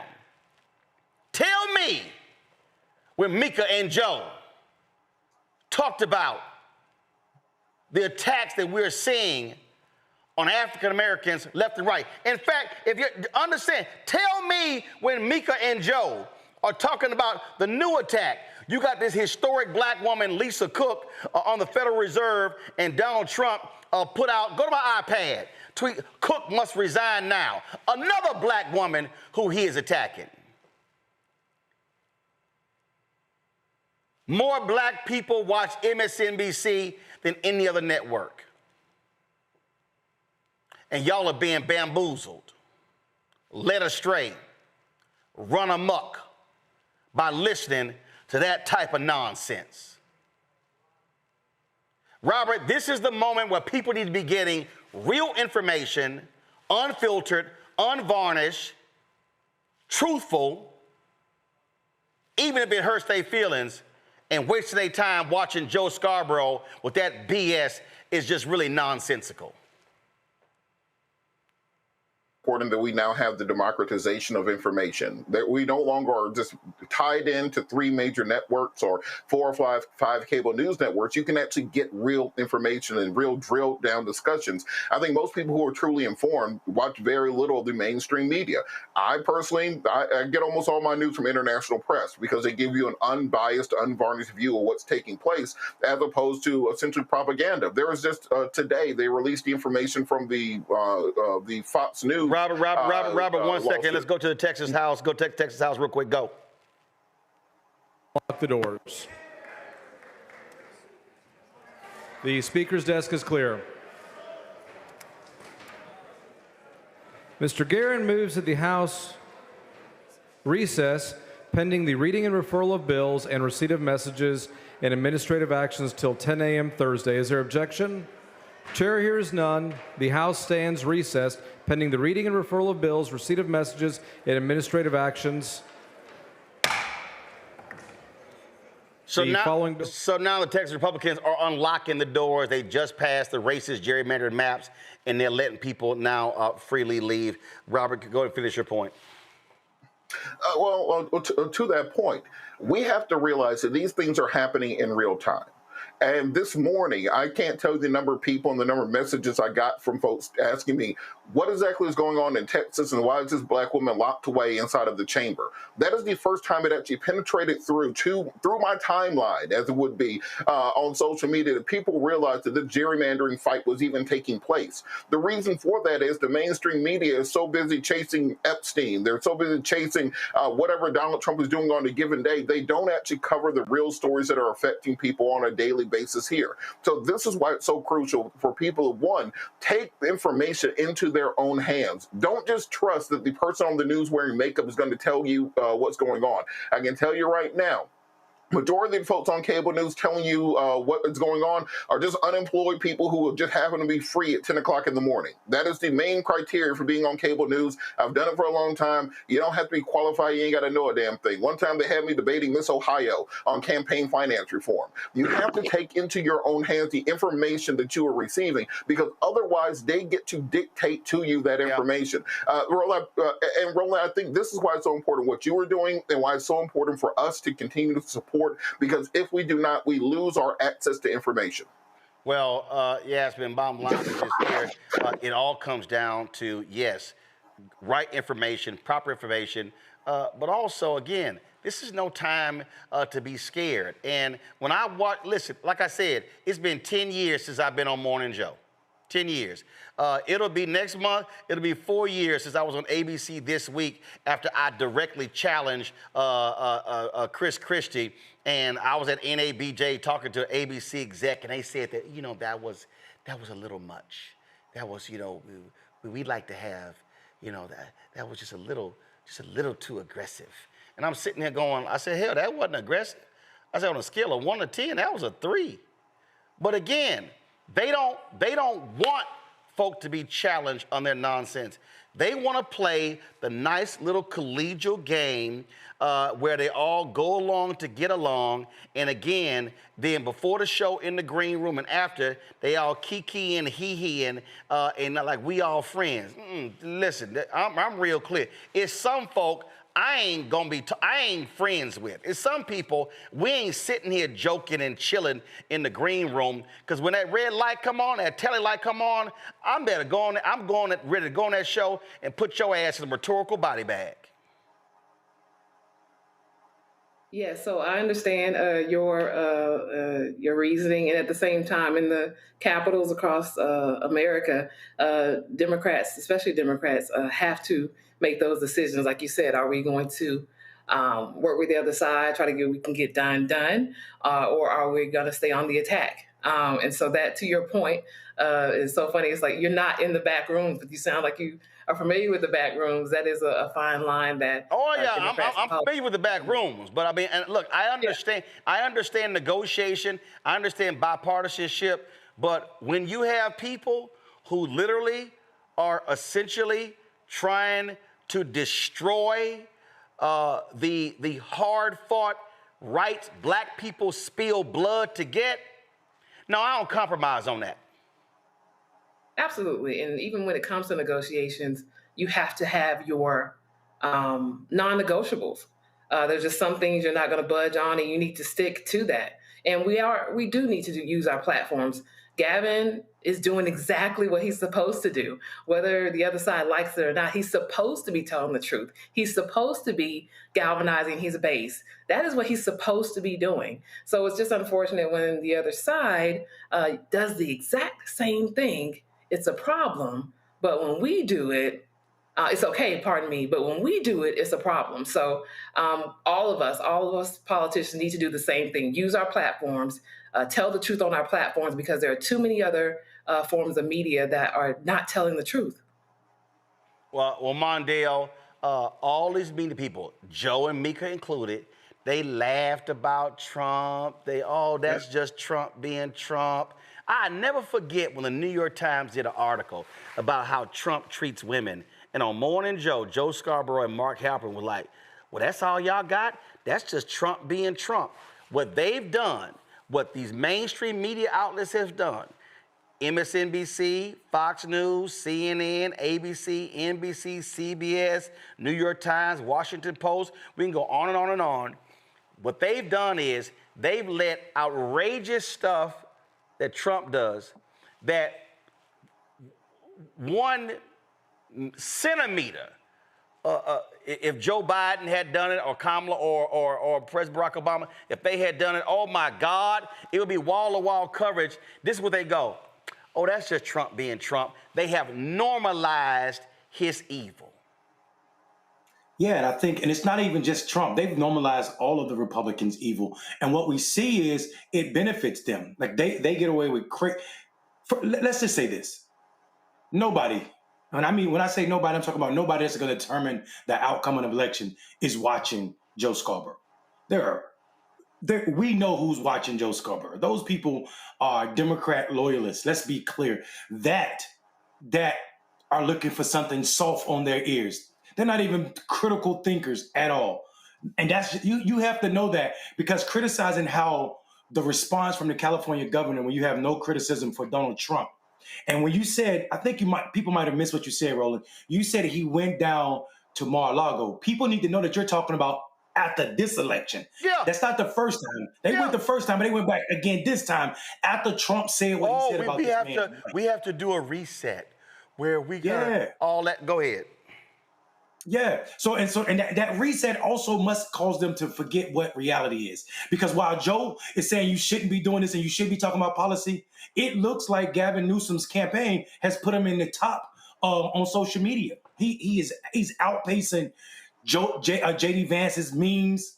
He's outpacing Trump. He's getting more retweets. And I think people need to know that we need to be in front of these voters, like Robert said, that are not watching mainstream media. Folk that sometimes only get their media. We saw that 25% of black men last election cycle got all of their media from social media. So, but for this response to Trump, mocking Trump, black men may miss the entire conversation about why California needs to redistrict, because what's happening in Texas, regardless of what the black Katie Britt has to say, I think her name is Katrina, regardless of what she has to say, it is a national issue. And she can tout those numbers about how Trump won. But she didn't tell you that over 6% of people that voted in 2020 sat out the 2024 election. So it's not like more people are voting for Trump, but for those white folk. So I think we need to make sure that people don't believe that the only way or the right way to get their messaging is from mainstream media. And they are on this network that is talking about the defunding of Black America. I hadn't heard that yet, but I'm damn sure going to take it and not give you any credit for it, Roland, because that's a powerful statement. Because just like they were against defunding police officers, they're damn sure not against defunding the Black America, as Trump has set out the whole agenda to just do just that. Well, you could try not to give credit, but it's been on YouTube for 7 months, so that ain't gonna work. All right, let me go to a break. I gotta do a marketplace segment, but I gotta pick up something on the flip side of that that I know y'all gonna tear into. Folks, you're watching Roland Martin Unfiltered on the Black Star Network. Don't forget to support the work that we do. Join our Bring the Funk fan club. Your dollars make it possible for us. Listen, we're going to be on the road this fall, traveling, doing town halls, broadcasts from different states, especially different cities around Virginia. So your support is really needed. And so please contribute to us via Cash App by using the Stripe QR code. You see the QR code right here. Click the Cash App button. You can also use that QR code for the purpose of credit cards, checks, and money orders. Please do me a favor, y'all. Make it payable to Roland Martin Unfiltered. Please, not Black Star Network, not Bring the Funk, not Uncle Roro, but please, Roland Martin Unfiltered. That's for banking reasons. This funds all of the shows on the network. That's how the bank account was initially set up. So please make it payable to Roland Martin Unfiltered. And again, if y'all send checks, y'all gotta give us at least, 2 months to process. I need y'all to understand, okay? Like literally, I just want y'all to understand giving checks. I appreciate the folks who give check, but listen, it ain't gonna be cash like in a week. All right, need y'all to understand that. Okay, so for instance, we go by the post office at least once every 2 weeks. I gotta see. Look right here. No. Give me the tight shot. Give me a tight shot. Okay, listen. This is just half of the checks I got in the last run. I gotta open every envelope. I got to sign the back of each one. I got to take a picture of it. Some checks and money orders don't process. I got to actually send them to the bank. Okay, then we have to document all the names, add to our list. All right, I went to the post office today. These are all the envelopes and checks that were there. So just understand, when you send checks and money orders, it takes some time to process it because I don't have an intern doing this. I need y'all to understand. I actually do this. I don't want your money in the hands of. I actually am the one who goes to the post office. I'm the only one got a key, who picks this stuff up, who sits at my kitchen table, opens each envelope, separates the envelope from the notes y'all got inside, the check and money order. Then I sign the back of all of them. Then I do the mobile deposit. It's a whole process, y'all. Just want to let y'all know that. So checks and money order, make it payable to Roland Martin Unfiltered. Send it to P.O. Box 57196, Washington, D.C., 2003. Come on, put it back on the screen. Guys, thank you very much. Let's go. P.O. Box 57196, Washington, D.C., 2003, 7-0196. PayPal's R. Martin Unfiltered. Venmo is RM Unfiltered. Zelle, Roland at RolandSMartin.com. Roland at RolandMartinUnfiltered.com. Be right back. This week on A Balanced Life, we're discussing all things young adulting. You've graduated high school, now what? I know you're ready to move out of your parents' home and do your own thing, get on college campus and have fun with your friends, but there's some tips and tools that you'll need in order to be able to enjoy the journey to young adulthood. Just walked across that stage, you excited, you bout it, you ready to live your life. You don't have to listen to your parents, you come and go as you want. But do you have the funds to live the lifestyle that you have grown accustomed to? That's all next here on A Balanced Life with Dr. Jackie on Black Star Network. On the next Get Wealthy with me, Deborah Owens, America's Wealth Coach, Black Americans have 1/10 the wealth of their white counterparts. But how did we get here? It's a huge gap.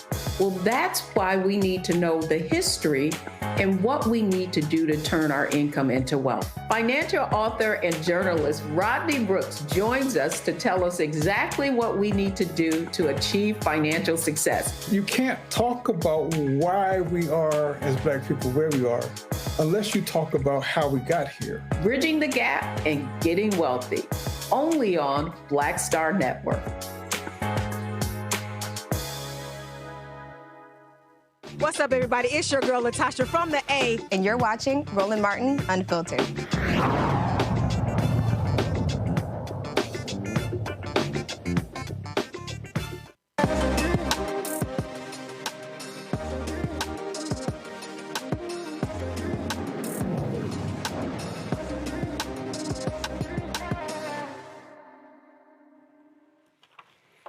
All right, folks, on tonight's ShopBlackStarNetwork.com marketplace, we're bringing the world straight to your plate. International travel chef Joanne Thomas has traveled the globe, tasting cuisine and savoring flavors from the bustling streets of Paris to the vibrant markets of Morocco. Now she's sharing those tastes with us. She takes us inside to, of course, some new products that she has launched. Let's get right into it with Chef Joanne Thomas. How you doing? Hold on, can't hear you. Hold on, say it again. I said I am fabulous. How are you? Doing great. Glad to have you here. So walk us through, what are these products? I have one right here, these various butters. And so explain these butters, because I thought just one type of butter. No, I've created gourmet compound butters. So I have a buttermilk honey vanilla bean butter, an OM garlic roasted garlic herb butter, sweet and sassy honey sriracha butter, brown sugar baked cinnamon molasses butter, and I believe that's the one that I sent you, and then indulge me chocolate butter. Okay, so how are these butters used? I mean, are they used like jelly, like peanut butter? Are they, I mean, walk me through how these gourmet butters are used. My brother's an executive chef, so he probably is like, oh, I can tell you, but how are they used? Yeah, most people immediately go to, I'm going to put this on bread. But I always try to educate my customers on thinking outside of the box. So, for example, the butter honey vanilla bean butter, I season salmon with my signature spice blend, roast it in the oven, and as soon as it comes out, I put the honey butter on it and let it melt through. For the garlic butter, I use it to finish steaks, vegetables, garlic mashed potatoes. The honey sriracha butter, I use it on avocado toast. It's great on seafood. The brown sugar cinnamon butter, a roasted pork loin, sauteed apples. So there's so many different things that you can do. French toast, and then the indulgent chocolate butter. I actually put that on a coffee crusted beef tenderloin, melted and tossed popcorn in it. So think way out of the box for Salisbury. If I look at my panel between, let me see, Robert, Robert, Yasmin, and Mondale. Robert probably the bougiest, so he probably knows full well about all of these different butters. So Robert, what's your question? One, I am not bougie. Bougie is bourgeoisie, which is the middle class. I'm an aristocrat, so I will just point that out. To black people, that's the same damn thing. Go ahead. No. You got to look at the French Revolutionary history. But on this point of the butter, so I usually use a compound butter on whenever I cook a ribeye. Normally, I will cook it about 122 degrees in the sous vide, and then blacken it on the black top, then put cowboy butter. When it comes to the compound butters, you have often I do a whipped brown butter where you leave the particulates in the bottom. You can have the Maillard reaction and the umami flavor in it. Are you planning on expanding out to create more options, or even a whipped compound butter that could be used, as Roland said, to be spread on toast? Well, these butters are whipped compound butters. Okay, so those are the details we needed, Roland. Even if we did a sous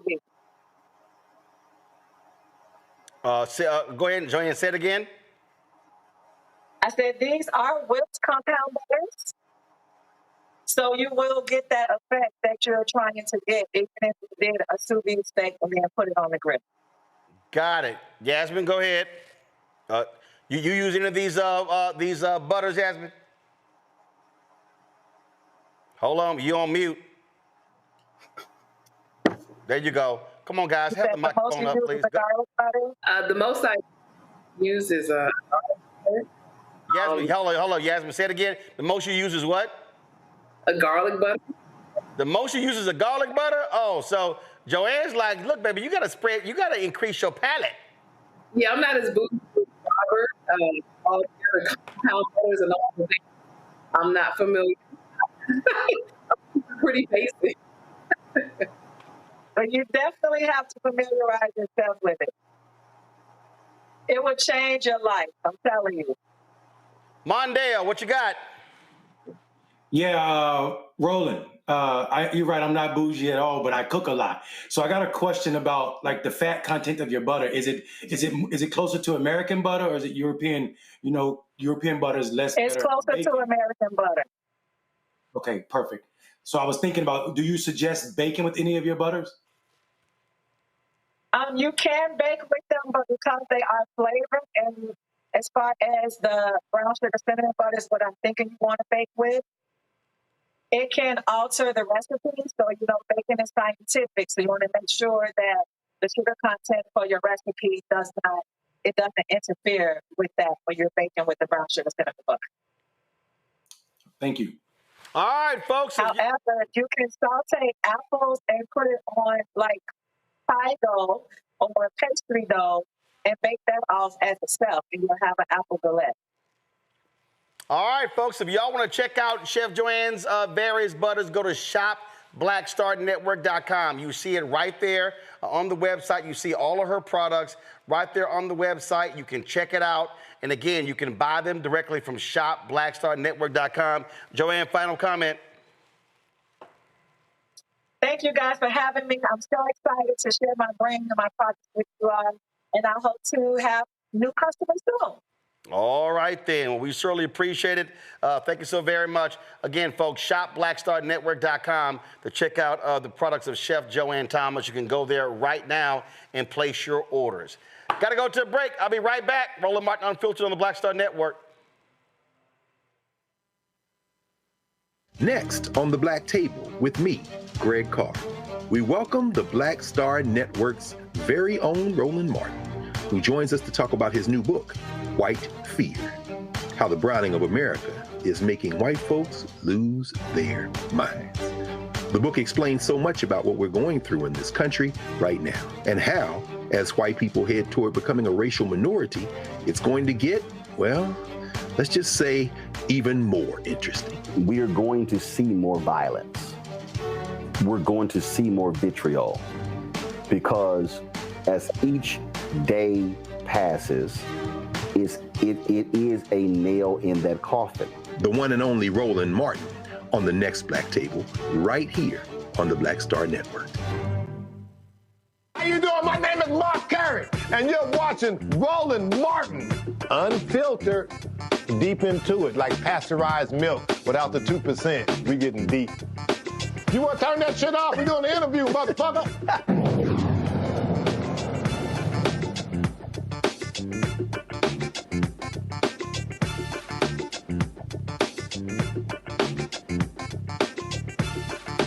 Stupidity that we see happening on cable news all the time. And CNN is a perfect example. So last week on the Abby Phillips show, which airs each night,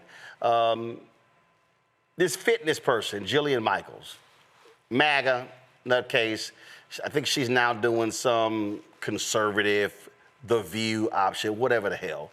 So they were talking about Donald Trump's attacks on the Smithsonian and how he wants to rewrite history. Again, I have no idea why Jillian Michaels is on a panel discussing news and politics, but I don't book that show. But this stupid thing happened. Listen to this. Have you looked at some of the things that are being reviewed? Slavery was a bad thing that was to talk about. Okay. Like, he forgave He's me for not saying whitewashing slavery. So he's not? He's not. No. Okay. He's not. And you cannot tie imperialism and racism and slavery to just one race, which is pretty much what every single exhibit does. But let's talk about the fact that when you look at slavery, let's talk about the fact that slavery in America was. Do you realize that only less than 2% of white Americans owned slaves? But it was a system of white supremacy. You realize that slavery is thousands of years old? White people were do you know who was the first race to try to end slavery? Well, what's controversial? I'm very surprised that you're trying to exercise in historical revisionism. I'm really surprised. Do you realize that? Jillian, I'm surprised that you're trying to litigate who was the beneficiary of slavery and who was not. What I'm trying to tell you is that in the context of American history. Okay. In the context of American history, what are you saying is incorrect by saying that it was white people oppressing black people? Every single thing is like, oh, no, this is all because white people bad. And that's just not the truth. Like, for example, every single exhibit, I have a list of every single one. Like, people migrated from Cuba because white people bad. Not because of Castro. Yes, no, it's in there. That's what I'm saying. You don't actually know what's in there. Do you know that when you walk in the front door, the first thing you see is the gay flag? One, she's a clown and an idiot. So then when she decided to speak somewhere else a few days later, she tried to further explain her nonsense. I go on CNN and I get the topics ahead of time. So one of them is that Trump is trying to revise history by asking the Smithsonian to revisit some of their installations. What does that mean, like art piece? I wasn't sure. Okay. So I asked the same question. So I reached out to the comms team at the White House. I said, listen, this is going to come up. Can I ask you, what installations is the administration taking umbrage with? Can you send it to me?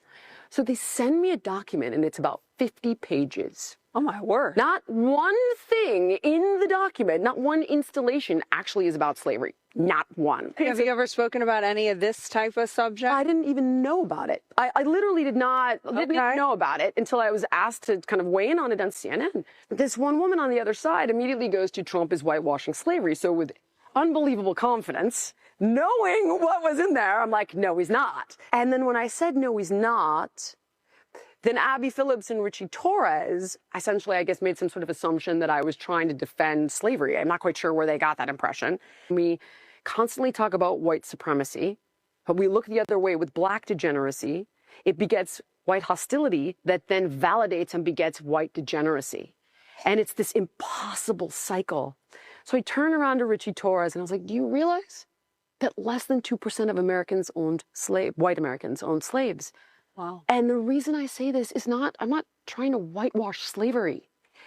It's because not all white people are the enemy. That throughout history, there are two sides. There were horrors and atrocities and bad guys and disgusting things that happened at the hands of whites against blacks during slavery. But there were also the white people, the abolitionists, that abolished it in their states and that died to end it. Wow. And you know what else, guys? We stood shoulder to shoulder in the 60s.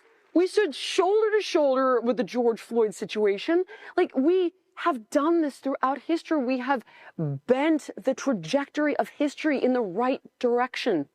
But if you cannot turn around and say that without being called a racist, like, I don't know where we are. All I can tell you is it's now I'm like, all right, well, now we're here. I'm gonna, lean into the conversation where appropriate. But I also think there are two narratives going on. And white people, we really don't understand. We don't. And then black people are like, I don't have to explain this to you. And it's like, maybe you do. Maybe you do. And white people, even though you may not have been responsible for it and you don't want to get another lecture, I think you need to sit there and listen long enough to understand why the pain is still there. And it's like, we gotta fucking talk about it, guys. Gotta do it. So anyway, that happened. And now I'm here with you. So. Okay. Where shall I begin? First, y'all know that Jillian Michaels adopted a black girl? Show the photo. Okay? So I'm gonna start here. I'm gonna need white people who decide to adopt black children to actually go through a significant American history as it pertains to black people immersion program. Okay? That's what I'm gonna need Jillian Michaels to do. So when white people like Jillian Michaels use the argument, did you know that only 2% of white people own slaves? But Jillian, did you mention the millions upon millions of white people who benefited from that same slave system? How about that? White people like Jillian Michaels, and then you could throw in Scott Jennings, they love to only go, well, that's slavery. Okay.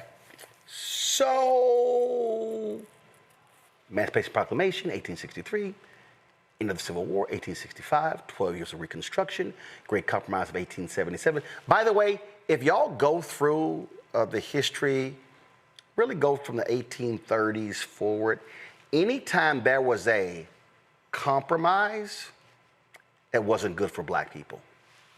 So she then's talking about, and it's like, all these, the abolitionists, and yeah, the abolitionists, okay?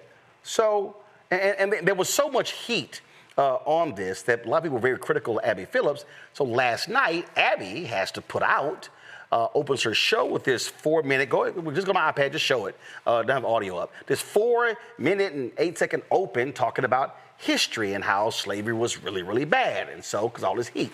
So that was going on. And see, here's what I find to be interesting, again, when you listen to these people who throw out, and I love when they love to throw out, well, you had people who were sitting here and they were fighting, they were abolitionists. Well, just because somebody was an abolitionist doesn't quite mean they weren't racist. Now you may say, oh my God, Roland, what are you talking about? Well, let's just take Susan B. Anthony. Susan B. Anthony was, no, don't go to yet, please. I'll tell you when to go to it. Susan B. Anthony led the women's suffrage movement. Susan B. Anthony was an abolitionist. Susan B. Anthony advocated for the end of slavery, along with Elizabeth Cady Stanton. They did all of that. But the problem is, Susan B. Anthony was a little bit racist. So check this out. And this is just through Google and AI breakdown. Civil War, Anthony and Stanton campaigned to include women in the 14th and 15th Amendments, which aimed to grant citizenship and voting rights to black men. They were disappointed when these amendments did not extend voting rights to women and expressed concerns about limiting women's opportunities by making citizenship solely a privilege for men. Anthony's rhetoric during this period sometimes reflected the racial prejudices of the time. She argued, this is Susan B. Anthony, y'all, she argued that educated white women would be better voters than, quote, ignorant black men or immigrant men. She used a racial slur in talking to Frederick Douglass, which he called her ass out on it.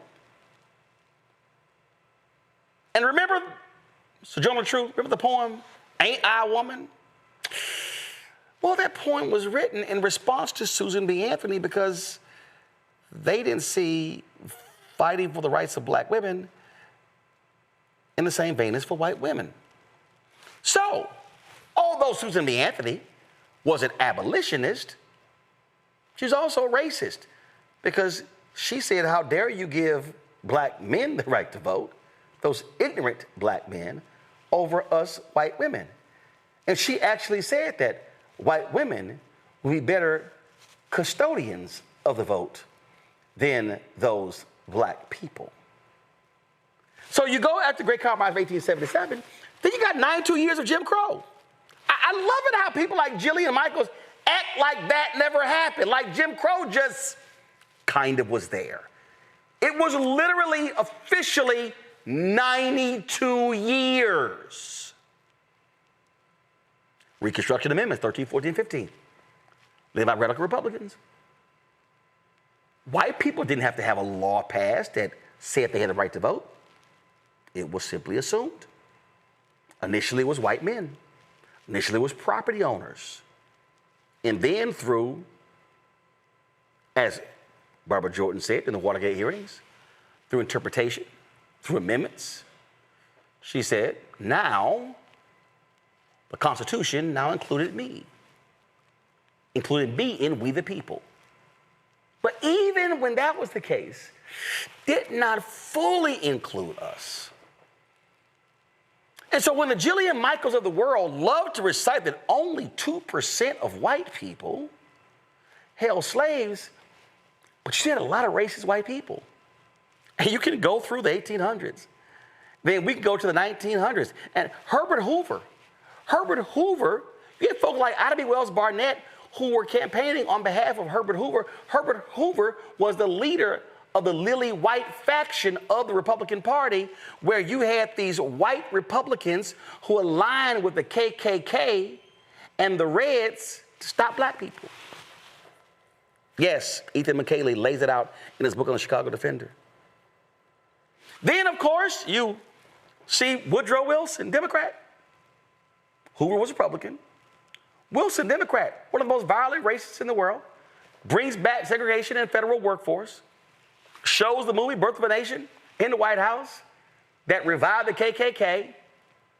He threw William Monroe Trotter out of the White House, that Boston civil rights advocate, black newspaper owner, threw him out of the White House because he dared question him. And hell, we could keep going. President after president after president.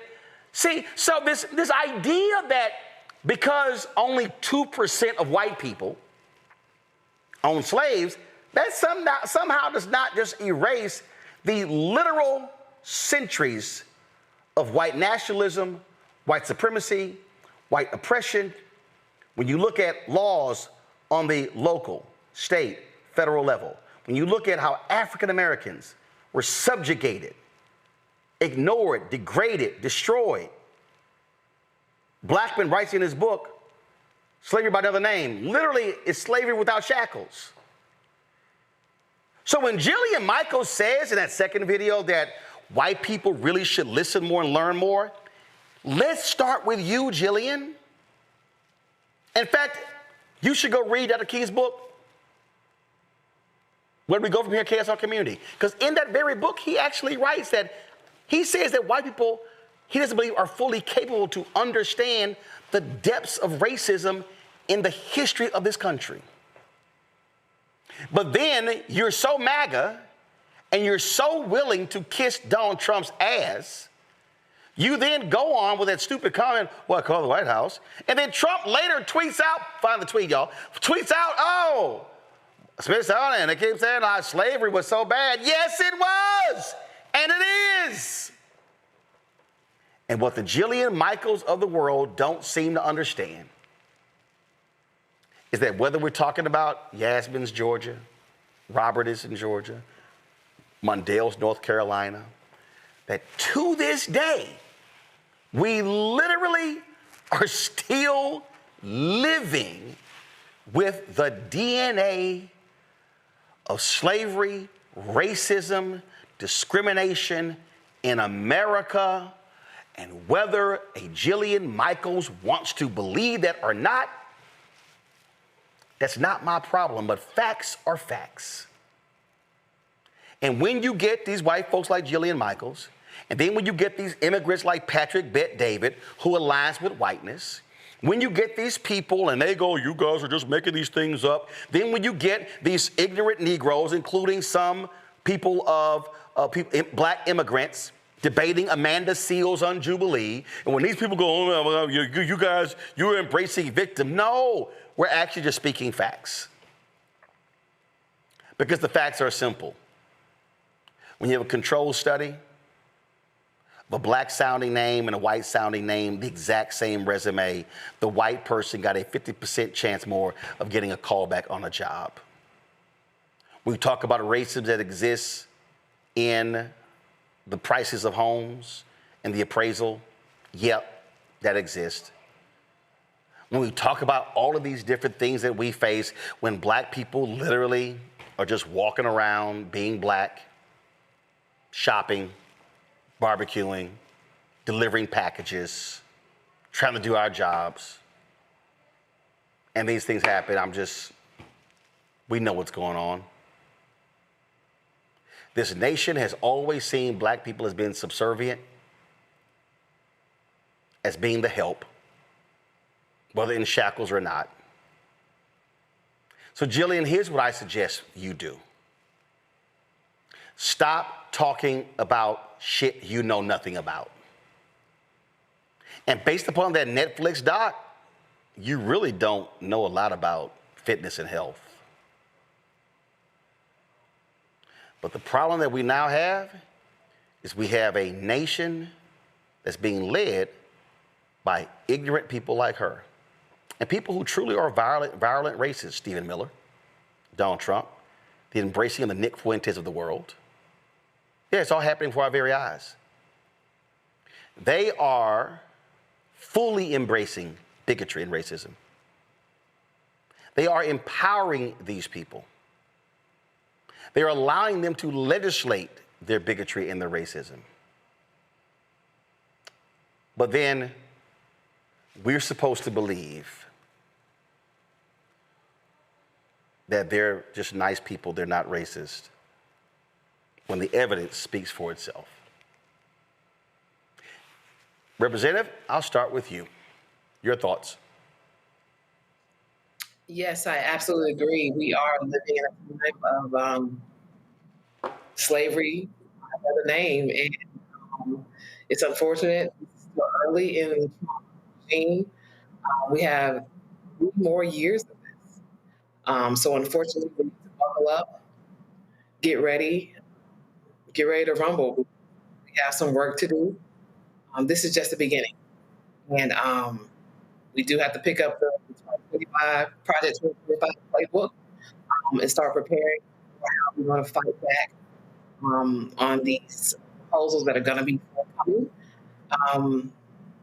And we just have to get ready to battle. I mean, I think that's the saving grace right now. We've been through this from civil rights time up until this moment. Black people, minorities in this country have had to fight with them over and over again, and we have continued to overcome, which is unfortunate. Like you said earlier, history is itself. And And we got work to do.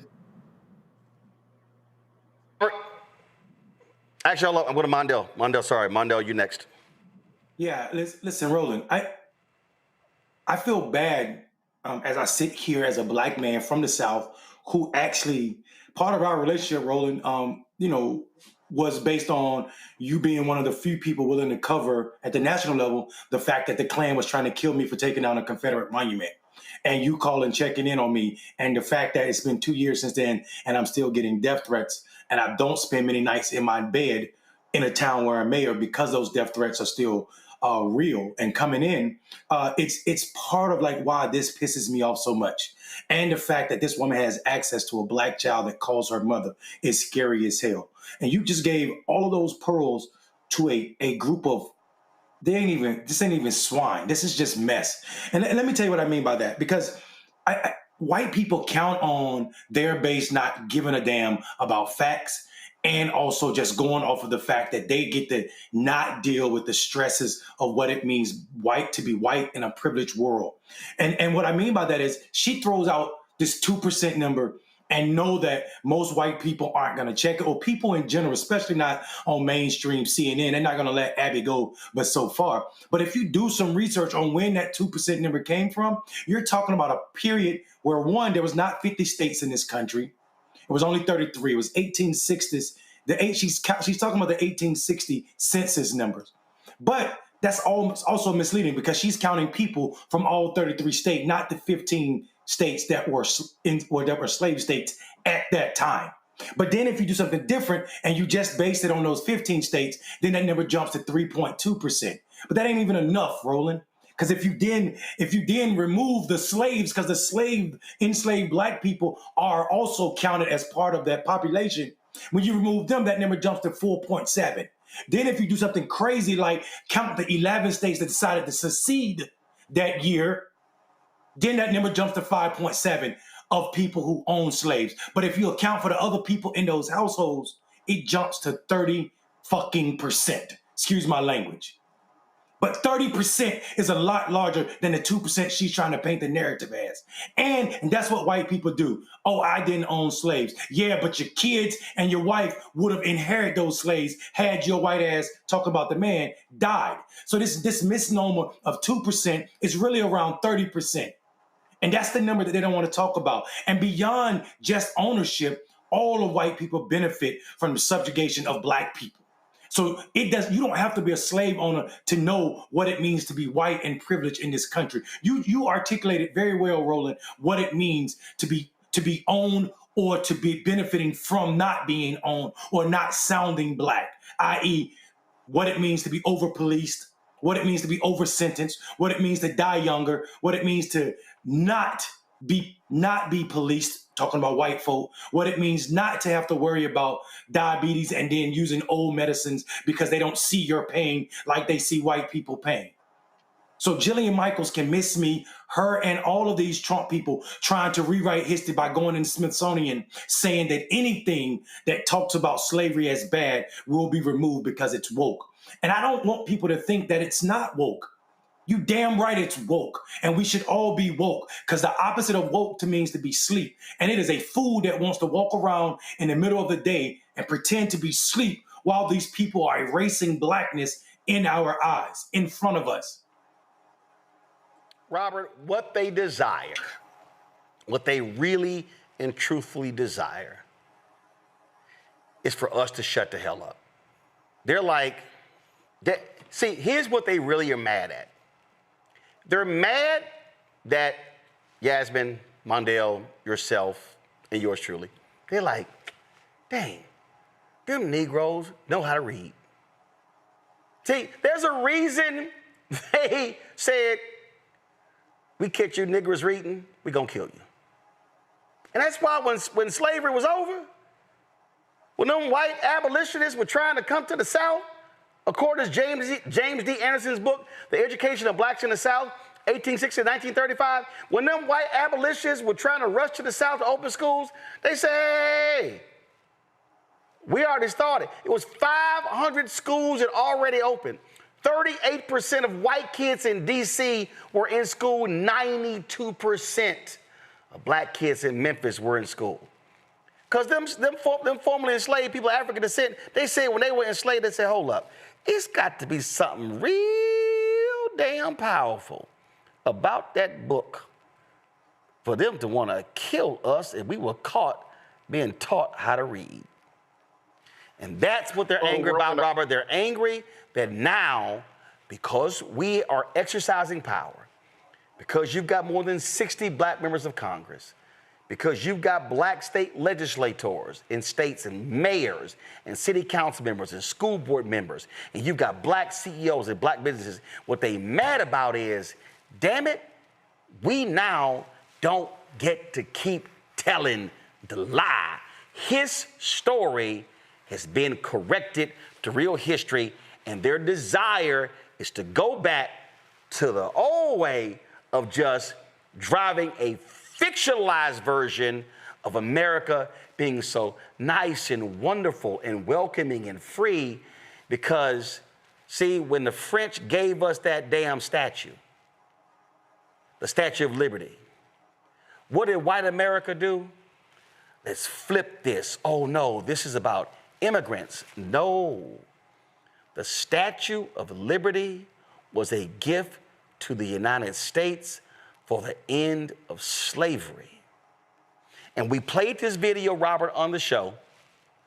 And when you talk about that Statue of Liberty, they told the French, because initially the broken chains were supposed to be at the top. And America said, no, hell no. No, we can't have that. We can't have these broken chains on the Statue of Liberty. And they ordered the chain. No, we can't do that. We can't do that. They said, we can't do it, Robert. But what they didn't realize, Robert, was that the sculptor was not stupid. Because to the folk who watching, I'm going to pull up for y'all, to the folk who watching, when y'all look at that Statue of Liberty and y'all sit here and y'all see, oh my goodness, you see the torch, and you see this being held high, and you see all of this. You see all of this, and somebody, a sister did the video of it, and they now changed it. You see it, the holding of the flame, and you see the book being held. But what you don't see, Robert, is the base of the Statue of Liberty, and at her feet are the broken chains. Broken shackles, that's right.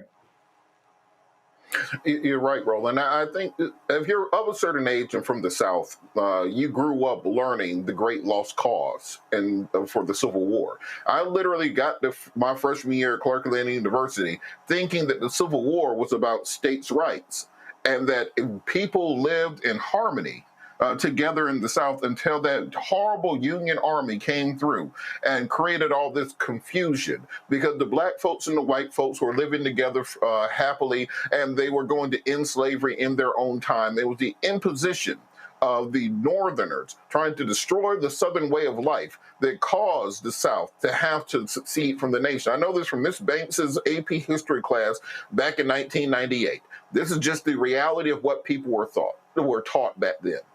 And the truth is, the reason they have been going on this campaign against education for the last 30 years is for this exact reason. First, they wanted to go after Common Core. Then they said, well, we have to get rid of quote-unquote critical race theory because they had to make sure that they can control the narrative of history. And once they saw that we had gotten free of the control of that narrative and got way more difficult to control people who actually had a sense of self, a sense of worth, a sense of history, that's when they've came through with people like Jillian Michaels and others who have decided to rewrite history. You can see right now, there are black folks who will swear up and down they have no African ancestry in their DNA. They were either here before or they came over here on the Mayflower. They have convinced people now that our struggle was not against the forces of white supremacy, but rather our real enemies were the people back in Africa who we came from. They want us to believe not what our eyes see, but what they tell us, and it has been effective and it has worked. There's a reason they had COINTELPRO. There's a reason that they try to control us through the media and through music. Right now, if Taylor Swift tried to make the exact same song that Sexy Red makes, they would never release it on radio. But they're fine with that music being released to our community. If you tried to make a country song that talked about killing white people the way that music kills black people, no record label would sign it. You're never going to see the normalization of the use of the N-word in music. The way you'll never hear the Jewish community talking about themselves that way because they will never put that out. It's all about controlling this narrative and controlling our communities to beat back that fight. Something I've noticed, and I think people should notice in this invasion of Ukraine by Russia, the first thing that the Russians did when they took the Donbass and Luhansk and Donetsk and the Kherson and Kharkiv, first thing they did was kidnap 20,000 Ukrainian children and put them into the middle of Russia to re-educate them to become Russian. They banned the teaching the Ukrainian language in Crimea once they took over in 2014. They took away their history. They took away their names. They took away their religion. They took away everything that made them them and replaced it with their own programming. So what Jillian Michaels is doing right now is parroting that same concept and that same idea, making sure that if you can miseducate black folks to the point that they don't know who the actual enemy was, just as St. Jude said in The Art of War, they won't even know they're in a fight until the fight has concluded. So it's important that we see these things and call them out for what they are, but most importantly, teach our own people their own information. You cannot trust the people who used to own you to teach you about how they owned you. You think they're going to tell you the truth? We have to take control of that. We have to realize that there's no one who's going to teach us but ourselves, and that the reason they want to keep this knowledge away from us is because it is so powerful. 2% of white people own slaves. Then why'd y'all have to put a 3/5 compromise in the Constitution?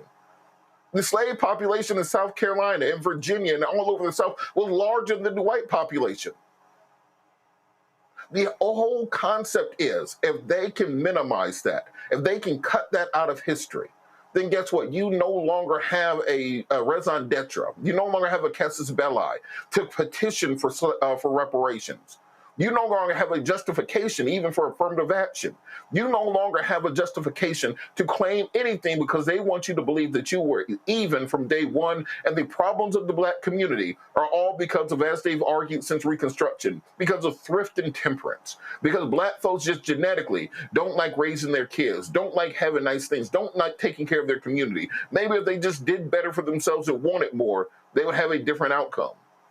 We have to educate ourselves, support ourselves, build for ourselves. If nothing else, Donald Trump has taken the mask off of America and let us know these are exactly the people that you thought were your friends. These are the folks that you went to school with and you thought that they were down for the cause. Hell, they might have had a black boyfriend back in the day. You think they're on the team. Tickets to the cookout are over. Nobody else is invited until we get our stuff together. And Jillian Michaels and anybody else have to understand that you are dealing with a new movement, a new community, a new group. And we see how they are operating. And we're ready for the fight. And we're going to fight back starting now. Last point I'll make here, go to my iPad. I'm going to show you how this before it gets taken down. If you go to nps.gov,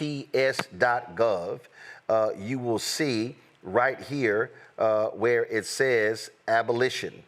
You will see this is a photo of the chains at the feet of the Statue of Liberty. So if you go there and you'll see what it says, after the statue's dedication in 1886, the black press began to debunk romantic notions of the Statue of Liberty and American history. Racism and discrimination towards African Americans did not end after the Civil War or with the dedication of the statue. It continued on for more than a century. There's more you can read right there as well. And lastly, I want y'all to understand, because this is what Scott Jennings would never bring up. This is what Jillian Michaels would never bring up. And that is this here. This is a Business Insider article from 3 years ago. The Nazis studied U.S. eugenics and Jim Crow laws as a model for their policies. When they were criticized, one historian says they pointed to Mississippi. Folk, y'all have to understand that they literally studied segregated busing in the United States, and they took that back to Germany and said, we can do that with the Jews. Yes, the Nazis studied the United States in the 1930s to go, we can take some of that, and some of that. So when these people love trying to only go to slavery, y'all, that ain't gonna fly. And what we have to do, we gotta call them out every single time. We gotta put them on the spot. And we gotta challenge the black folk who got shows to say, don't put fools on the air. Tell your executive producers and your bookers, no, I'm not letting that bigot on the air have the conversations, because what they desire is, oh no, free speech. Should we have all thought? Hell no. If you bring your racism here, nah, I ain't amplifying you. I'm not putting you on. Nah, I put you on and tear your ass up like I did Richard Spencer and show people how idiotic they are. But I'm telling y'all can write it down. What their desire right now is, they want to amplify these people because their desire is to drive a white nationalist view. And this is why they understand the power of mass media. This is why they're pushing that lying content from PragerU. Kids, we showed you yesterday about Columbus and others, because they understand. Because you heard when Jillian said, oh, we stood shoulder to shoulder. No, Jillian, it's a whole bunch of white folks who did not stand shoulder to shoulder with us during the Black Freedom Movement. It was a lot of white folks who wasn't standing shoulder to shoulder during George Floyd. Because, Jillian, if you stood shoulder to shoulder with black folks during George Floyd, you wouldn't have said that dumb shit on CNN. Yasmin, Mondale, Robert, I appreciate y'all being on today's show. Thank you so very much for joining us. Folks, Robert made an excellent point about the narrative. If you want to understand why this show matters, if you want to understand why we are here, if you want to understand why we do this every single night, if you want to understand why we center black people, is that mural in the second office. Y'all, we already have the video, y'all pull it up. I told y'all this. Freedom's Journal, the first black newspaper, on their front page, March 16th, 1827, in the third paragraph, it says very succinctly, we wish to plead our own cause. Too long have others spoken for us. We do this because we're not asking somebody, can we center African Americans?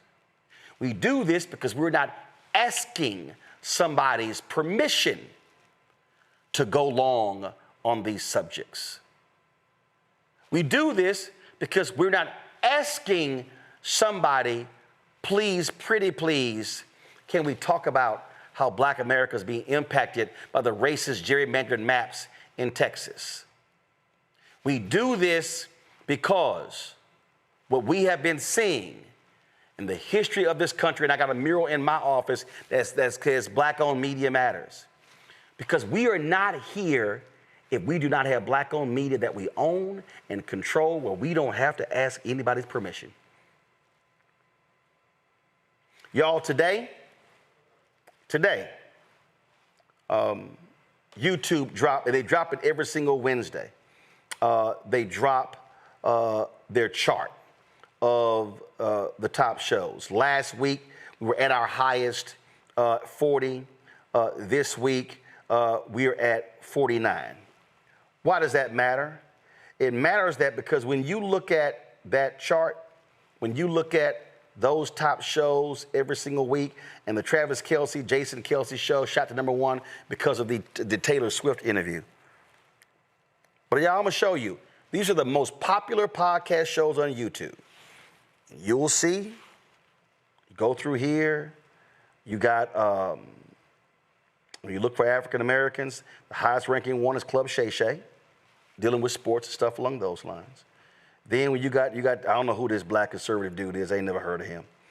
Clearly he's been boosted. You got The Pivot, that's the sports guys, Ryan Clark and others. Then you got Neil deGrasse Tyson, Star Talk podcast. You got Nightcap with Shannon and Chad. You got the 85 South Comedy Show, great guys over there. Chico Bean, my alpha brother. When you go through here, you're gonna see Fat Joe, Jadakiss, ranked 44. You're gonna see right there, number 49, Roland Martin Unfiltered. Now, you keep going down this list, you're looking for the black folks on here, you're going to see Joe Budden podcast. You're going to see, first of all, 5:20 in the morning. That's Jeff Teague and those guys. I met them at the Live Golf Tournament in Indianapolis. You got the Joe Budden podcast right here. Not sure. You got Gilbert Arenas right here at 74. Let me see here. Any other brothers and sisters on here? No sisters. That's something we want to help fix. But the bottom line here, y'all, we the only black-owned news show on here. We ain't dealing with sports and entertainment. Y'all, we do this because we know what Joe and Mika not gonna do. We know what CNN not gonna talk about. We know Fox News, they got black faces, Harris Faulkner and Lawrence B. Jones, but they ain't there for black people. They there to kiss Donald Trump's ass. We know what ABC, NBC, CBS, we know they scared. They scared to call me. I see folk can't even touch my resume on those shows. See, we don't care, because I don't watch them. Because they're not interesting. See, I don't waste my time hoping they call, because on here, I can call my own name. And that's what ownership does. So when we ask y'all to support this, when I see more than 4,000 people on our YouTube channel, and the people on the app, and people on Facebook and on Twitch. Somebody said earlier, man, I don't give about more black people not watching. Y'all, we don't worry about who's not watching. We focus on who is watching. And if we got to do it person by person, day by day, what did I say? We change the minds of one person in the house. It impacts the house. The house impacts the neighbors. The neighbors impacts the street. The street impacts the block. The block impacts blocks. The blocks impacts the neighborhood. The neighborhoods impacts the city. The city impacts the county. The county impacts the state. The state impacts the nation. The nation impacts the world. So we say we want you to support us. September 4th, our 7th anniversary. We want you to take a screenshot of, first of all, let's do this here. Take a screenshot of this right here. You would take a screenshot right now of where we stand this week. That's right, the 49, we're the top 50. Last week was the top 40, we're the top 50. Take a screenshot of that. We want y'all to take a screenshot. We want you to tell everybody on your social media, support Roland Martin Unfiltered financially. We ask $50 each per person per year, $4.19 a month, 13 cents a day. If there's somebody say, I can't afford that, all I can afford is $25, good. 10, good. 5, good. 1, good. You can say I can give up more than that, good. I'm sitting here right now. I'm telling you, I'm depositing checks right now. Gloria Battle, Jacqueline Goldman, Shamia Smith, Shirley Morrow, Otho Williams, Alfredo Yates, Annie Caldwell, Cora Hill, Carol Johnson, Corinne Holden, Ernest Patterson Jr., Sandra Dowdy, Cheryl Dugan. Cheryl Dugan, y'all, Cheryl Dugan has been tithing to this show every month since we launched 7 years ago. Lisa Jenkins as well. Cheryl Dugan out of Oakland, but Lisa Jenkins as well. And I appreciate them. Willie Green and Lisa Green, J.B. Porter, J. Baker Porter, Charlie Richardson, Daryl Webb, Brenda Allen. Brenda Allen sent a couple of checks. Mary McQueen Welch, Martha Burns, Carlos Brown, Donald Harris, Karen Graham, Billy Robertson, Gloria Sibley, Joyce Bryant, Timothy Jeter, all y'all people on YouTube, y'all should be hitting the like button.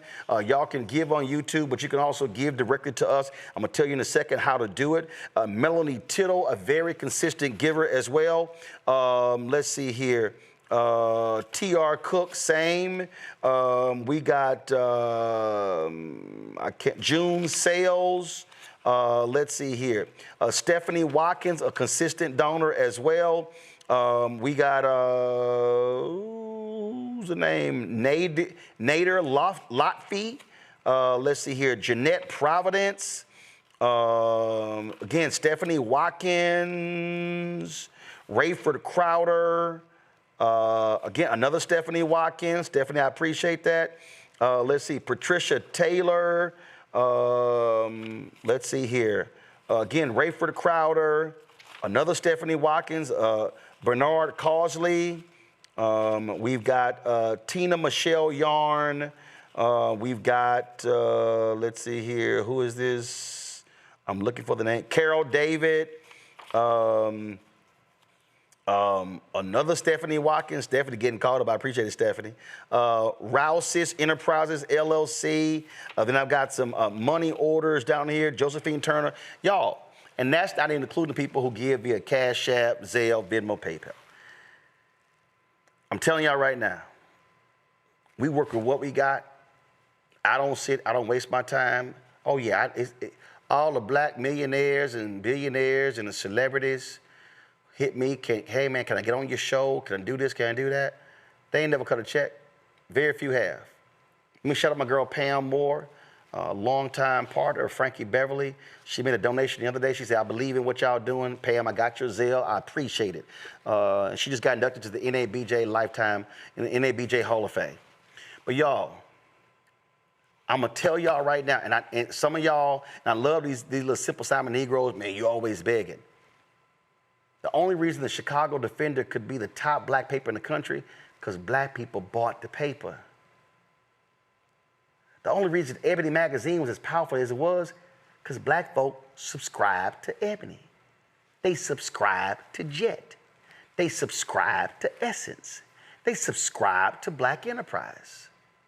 Y'all, when I was at Savoy, they subscribed to Savoy. They subscribed to Uptown. This stuff ain't free. I want y'all to understand right now. Right now, I am literally working with a black company, Quantity, out of LA. They're rebuilding blackstarnetwork.com. We're turning blackstarnetwork.com into a news portal. Yo, the office next door to me, I could put 8 to 10 staffers in that office.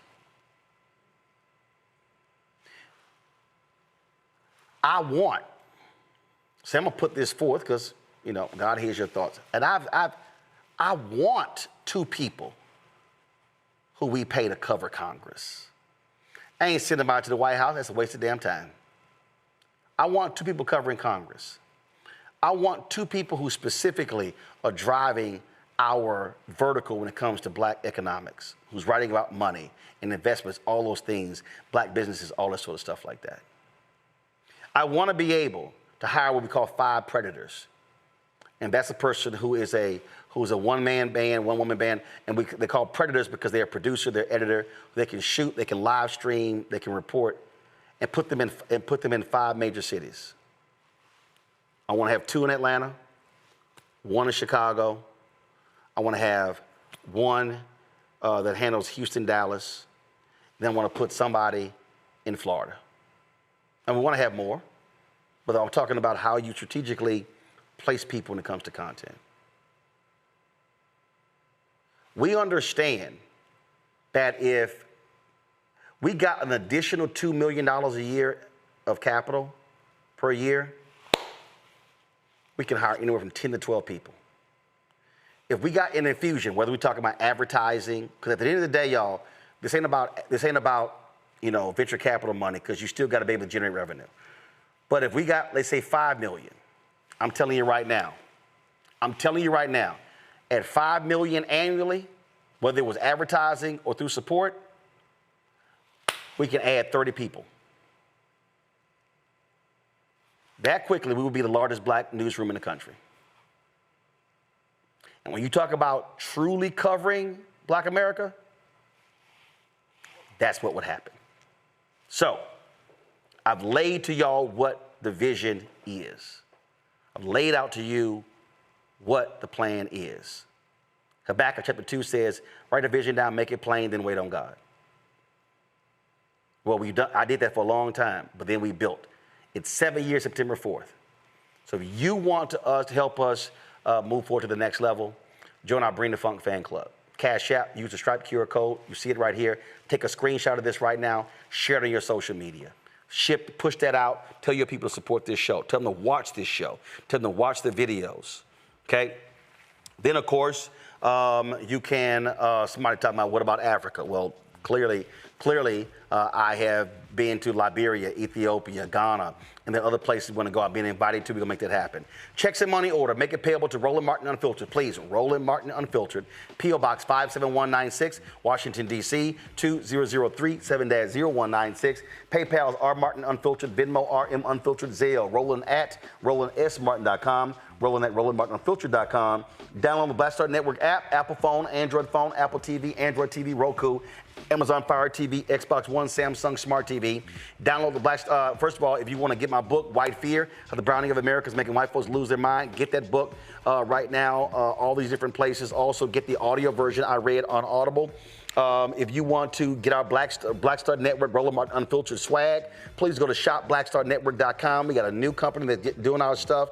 You can get it right here. The QR code's there as well. Support these Black-owned products you see on my set. We had Chef Joanne on about her various butters.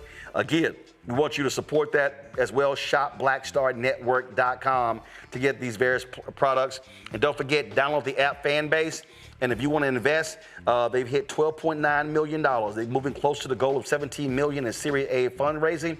Go to startengine.com/fanbase, startengine.com/fanbase. And some of y'all asked me about this shirt. Let me stand up. Give me a wide camera, Anthony. So my man Latasha Brown, my man Cliff Albright, they knew different African tops I had, so they sent me this dashiki. Black Star. Matter of fact, I'm gonna stand right in front. So just, so they sent me. I got it. They sent me this Black Voters Matter dashiki. So y'all see what it looks like right here.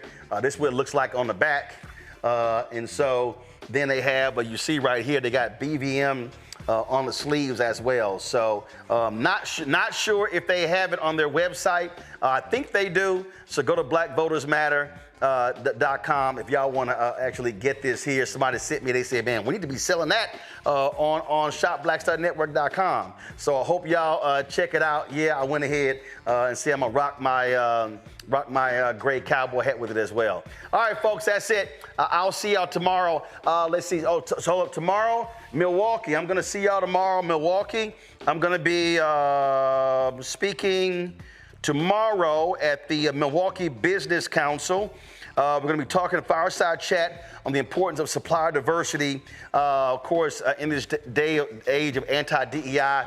So I'm flying back tomorrow night. So I'll actually be, I did this before, y'all. I had a noon speech in Milwaukee, and I did my show from Chicago O'Hare Airport because I had to catch a 9 o'clock flight. Same thing's going to happen tomorrow. So I'll actually be broadcasting live tomorrow from Chicago in O'Hare Airport. So if y'all see me in the airport, holler at the brother, but I'm gonna be live tomorrow. So y'all know I'm always try to do the show as much as I can. But I'll be live tomorrow from Chicago O'Hare Airport and back on our set on Friday. Folks, that's it. I'll see y'all tomorrow.